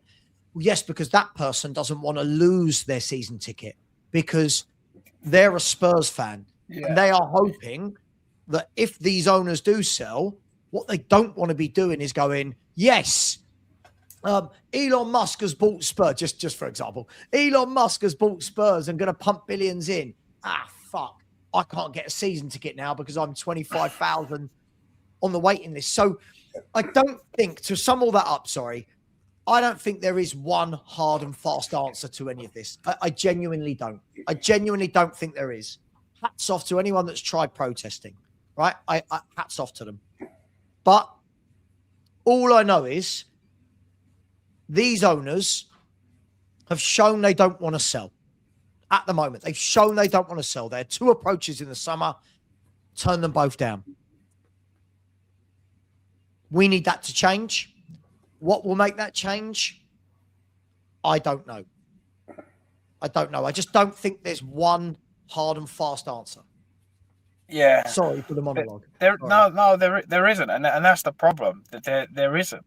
So I agree with what you're saying, and also the thing I think is planning. Funding. They were saying about giving out 200-300 flags yesterday. 200-300 ENIC out flags in that South Stand is mega, by the way. That's what I've been calling for. I think you get 200-300 flags that say ENIC out in that South Stand. That picture would be worth thousands at a protest. Agreed. So for me, I don't think change for Tottenham is completely dead. But what I would 100% be doing is organising now a protest for the last game of the season. So I'd say, look, we're going to do parades every home game to get behind the boys. But at the very last day, whether we stay up or go down, we want the owners out. So on that last day, there should be a protest. So there for me, I would be running the good while you can. And at the end of the season, when all is said and done, even if we stay up, you have to have that protest. 200 flags given out. I know you probably won't get as many as you want, but start a GoFundMe and say it's advertised for flags for the stadium. If you can give out 300 people that buy flags that turn up to the protest, James, all have ENIC out flags in the South Stand, would be James, massive. If we're relegated, by then it'll work. If we're staying up, it won't. Why? Because people don't turn up. They're not interested. Yeah, but if you plan it now and sold it as we're going to back the team as much as we can, we're going to do as physically as much as we can, but that last day of the season, this is not acceptable. Whether we stay up, we're going to be 18th, 17th. It ain't good enough. So it's all well and good saying X, Y, Z, but the bigger picture has to change. So now we're going to work together to get the team through. If they don't get through, regardless, or if they do get through, we still need to get them out regardless. So for me, if it doesn't work in that way, then it will never work, right? Because you can't scrape relegation by a point or two. No one turns up. And if you go down, no one turns up. Then protesting is completely finished anyway. But you know the worry, though, right? Like, the difficulty with doing anything on the last day of the season is people forget very quickly, right? Let's be fair. If we stay up or go down, right, whatever happens, right? Let's imagine a hypothetical, guys. Humour me, right? 400 or 500 banners in the stadium. We've gone down. We're relegated. Before we get to Everton, we're relegated, right? West Ham have won 4 in a row. We're relegated, right? People turn up for the last game of the season. Banners, leave it out. ENIC out, ENIC out, ENIC out. Problem is, that will be major news on that day and for the first week of the season finishing with TalkSport, with Sky Sports, with BT. But then there's no other games. That's right. Like, there's no other games at White Hart Lane. There's no games. And then everyone forgets you got the World Cup. Right. World Cup comes in. Players start to be signed and sold. Suddenly now, the news is Oh, remember what Spurs did in the last day of the season. It's not constant. And this is the problem. For me, I think that if anyone does want to get a protest going, it needs to be every single home game. Every game, same thing. Flags. You're right, James, on that front. The flags in the stadium outside. You leave it to the last day of the season, right? It will just be a blip at the beginning of a 3-month summer transfer window. It will be forgotten. It will be forgotten by the mainstream media. It will be forgotten. Everyone will then, what they'll do, James, you know, if we stay up, what will they do? They'll implement Poch, and then everyone will dead. Any protest is dead the moment they bring back Poch, because they're giving the fans what they want. So I don't know. I'm not saying no protest has ever worked in the history of protests, of course, but we are so divided as a fan base. Someone in the chat there, Newcastle fan, right? And big up. Let me see if I can find it. I think it was David. Might be wrong here. I said, big up, David. How you doing, my man? Not a good result for you boys yesterday. Said, you need to watch what us Toon fans did consistently every home game for many years. You need to be consistent, though. One protest every 3 months doesn't do it. Now, that is true, but also the difference is Newcastle was selling, a £330 million football club. Newcastle was selling, a stadium and a team that wasn't very good. Tottenham is a behemoth. Stadium, events. The money that comes in for the owners for that isn't the same as Mike Ashley going, oh, fuck this, I don't need this hassle. I'll sell this when I get 330 million. We're asking for 3.5, 4 billion. Right? So I think it's a huge difference in what we're asking for here. And the problem is with that, you're already hearing the excuses of Levy left us in a really bad financial position. Levy left us with XYZ. We don't sell enough players to get enough money in. So you're already hearing the excuses to not back next season, which is why it's more important to do the protest than ever. I just don't see how they work with no one coming together. I just don't. Yeah, the other point I just want to say, Stan, can we just say to David, I think more relevant is that I go up to Newcastle regularly. My wife's a Geordie. We go up and see friends. There is a love and a devotion to that club. It's a one club city. They are true. They are fanatics with football up there, like they are in Glasgow, like they are in Liverpool. We don't have that. Don't have that passion, that intensity, that love for our club across the fan base that Newcastle have. And it's just think everyone's pulling in a different direction, though, isn't it? So everything's diluted. I mean, even look at Arsenal yesterday. I've seen a few photos. I don't know what they're called. Something army. They all wear black. They're trying to sort of get the atmosphere. They're trying to get that togetherness. They're trying. Whereas at Tottenham, it just feels like everybody's pulling in a different direction. Doesn't matter what direction they're pulling. If everyone's pulling in a different direction, you just get a mess. And that's not just the fans. That's the coaches being an attacking manager, defensive manager, attacking manager, possession-based manager. You've got players that are all pulling in different directions because none of them know what system and none of them could fit one system. You've got Vinay going in one direction. You had Lange going in one direction. So, I mean, the prime example, Lange, you do all the children and the kids and the youth. All right, Paratici, you do all the adults for the first. Like, they're already pulling people in every different direction possible. The owners, you're just ripping the club every way possible. You're never going to be a big club doing that. You're never going to have anything successful doing it in any business. I mean, it's a if your business is not what I said, Graham. Not what I said. Yeah. If your business is plumbing or your business is carpet laying and your business is anything, if you don't invest in the one things that make you better, the tools, the vans, the efficiency, you're never going to be a good business. And it's the same with the football club. If you don't invest in, first of all, scouting, managers, coaching, players, how can you become a good football club? You can't. They all need to come in. They all need to work under the same umbrella, all need to look for the same end goal. Right? What's your end goal? I would rather Tottenham come out now and say, next season, hypothetically, we've stayed up. Next season, we want to finish top 10. And this is our ambition, and this is our goal, and that's what we're going to do to get there. I don't want to hear we're going to come out, we want to win the league, we want to get top four. I don't want to hear any of that. That's all lovely to the kind of fairy fans, but we need to be realistic, right? We need to be realistic, and the realistic is top half next season with this group of players. The injuries coming back, if they can ever come back, it needs to be realistic, and everyone needs to pull in the right direction. So that may mean, right, you're now not going for an Akulush. What you're going to do is you're going to sign a Sancho. I don't know what it is, by the way. I'm just kind of giving that as an example.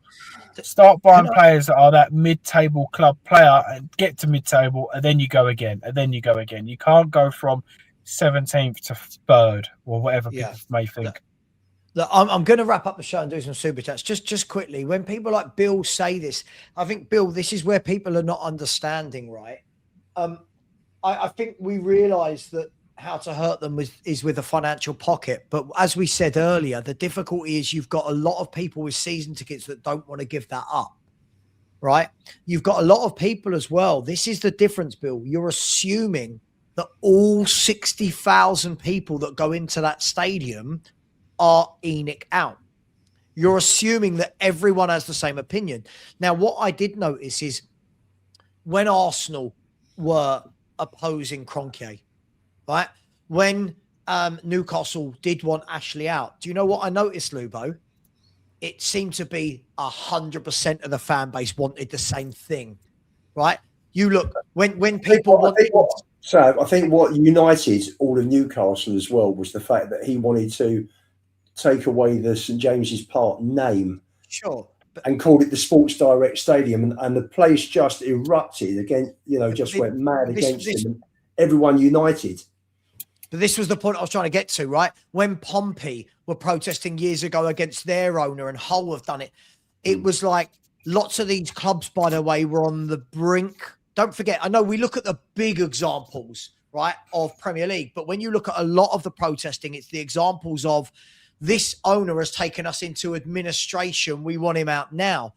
You've got to think not all 60,000 people that turn up to Tottenham, right, are ENIC out. We can't even agree. We've got people that truly believe the position we're in right now is all Ange or all Frank or all Tudor, all Paratici.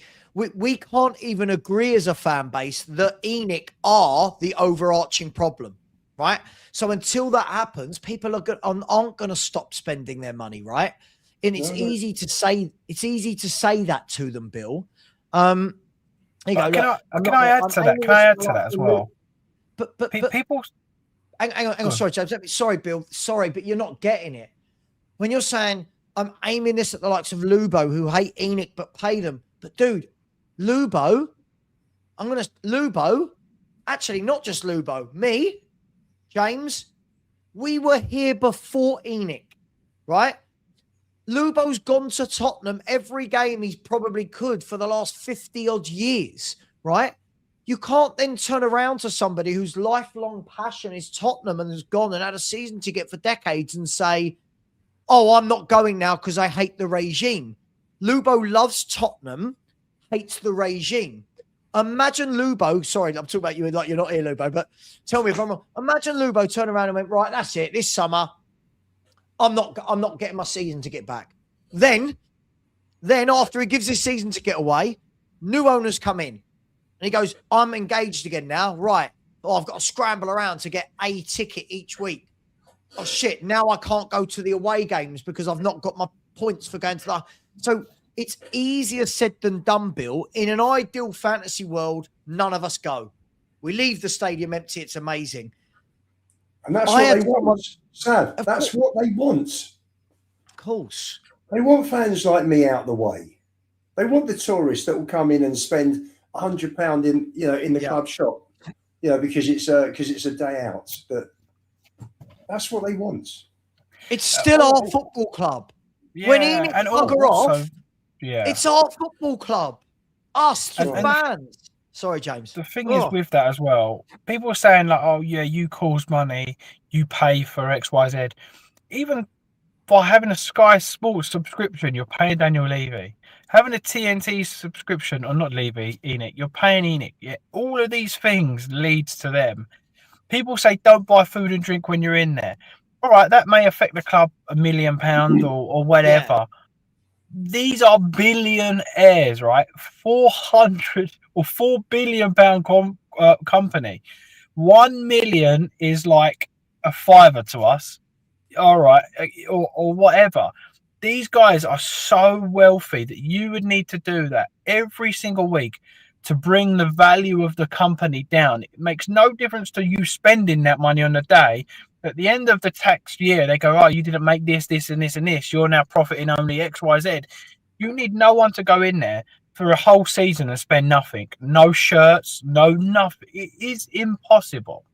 And like I said, I hate this ownership more than anything. But if I take my son there, my son wants a kit.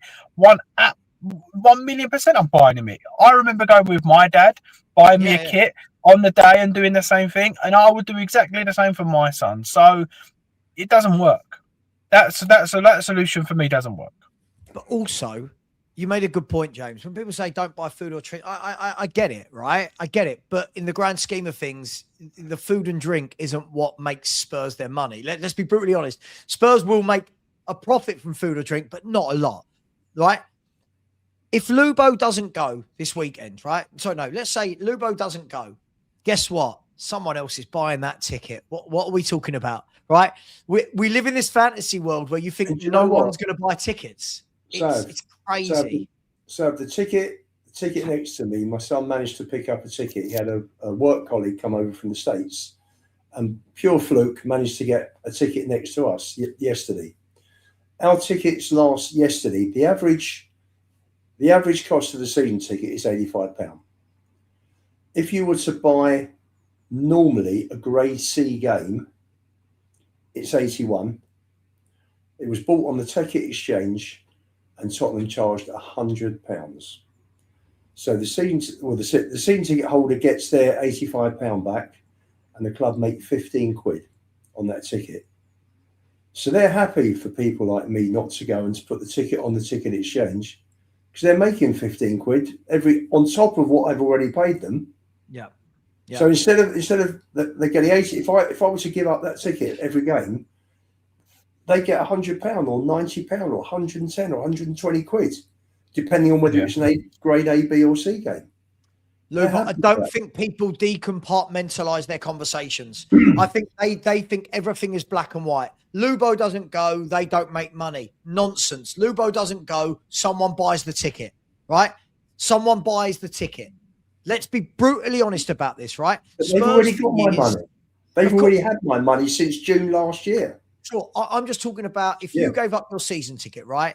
One of two things happen. Either someone buys that very seat for the season, or that seat all season is available each week and someone different buys it, right? This notion that people that protest or people that complain about the owners still spend money. It's not, again, those people don't understand how business works, right? That is like saying I complained to McDonald's because my nuggets were cold. No one else should buy McDonald's ever again. Like what are you doing? Like it doesn't matter. Tottenham are a well-loved football club. They're going to sell out. People come here for tourist attractions, right? Anyway, look, guys, I am going to leave it there. We could do this all day long. I'm not going to be live again unless something happens at Spurs, and never say never. Between the 6 hours between now and Spurs 5. But hey, listen, it is what it is. People saying, has Tudor been sacked yet? Guys, I wouldn't expect anything imminently. His dad died less than 24 hours ago. Even if Spurs are working on something, I would think that would be something they're going to, you would like to think they're going to do that delicately. I would actually be annoyed if I saw today that Tudor's been sacked in public. Yeah. It would be a parting way, wouldn't it? It would be in a week's time, and it would be like the club and Tudor part ways. It won't be. Yeah. Don't get me wrong. If he's gone, he's gone. But I think if he is going, the right thing to do is, look, your dad's just passed away. Look, you go do your thing in the background. By the way, we won't leak it to the press. We're going to be finding another manager, and then in a week's time, we'll announce that due to personal reasons, you have parted way. And everyone says, you know, good. Anyway, guys, tonight, 8 p.m, the Spurs 5. I will be taking Johnny's place. If Sean is alive. I've messaged Sean a few times in the last 24 hours with absolutely zero response from him. Lubo will be there, of course.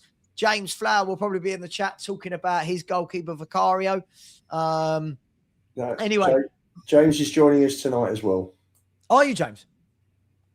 9 o'clock. You join us? No, James is coming on at 9. Oh, wicked. I didn't know that. Wicked. I'll see you there. Big up to David, Cornwall Spurs. Big up to you, my man. Thank you very much for the super sticker. Really appreciate you. Thank you very much to A User. Said fans cheering the bust. Ended up inspiring Nottingham Forest. One thing Wolfie did say to me yesterday morning was, if you were a Forest fan or a Forest player, wouldn't you be looking at this and go, let's take full advantage of this. Let's put this in the bin. Anyway, big up to you, A User. Really appreciate that. As always, very generous. And my man, Marios, channel member, says you simply cannot win for 3 months and expect to stay in the Premiership. And that's the worry, right? We are now, if I'm not wrong, I'm going to try and work this out. Spurs' next game, Lubo? Sunderland, Sunday the 12th of April, in 20 days' time. Sunday the 12th of April. Okay. How many days between December the 28th and April the 12th? I'll tell you, 31, 59, 90. You don't need to. I've done it. Lubo, you could. Lubo, I've done it. 105. Lubo, I know, but I've done it. Like, join the rest of the world with ChatGPT, right? 105 days. Spurs could go 105 days. Well, we will go. We're 105 days without winning a game. Definitely ain't ended there. And if we lose to Sunderland, it then goes to what, 112? 111. 111. Big up, Mario. And this is the problem. Marios, big up. This is the problem. 105 days without a win. Yep. Big problems. Thank you, James. Thank you, Lubo. Thoroughly enjoyed the chat. I'm going to send you all over to the Coffee Company. Show some love to Ben. Smash the like. Please subscribe to his channel. Say FHTV or Savva. I'm going to go and have some pasta carbonara. You lot go and eat whatever you want. Lubo's going to go and eat some bloody ravioli on toast. No, I had that Saturday. And James, Perchy swears by it. Well, the fact that you and Perchy swear by it tells me everything I need to know about it. Much love. Take care. And as always, come on, you Spurs, and Enoch out.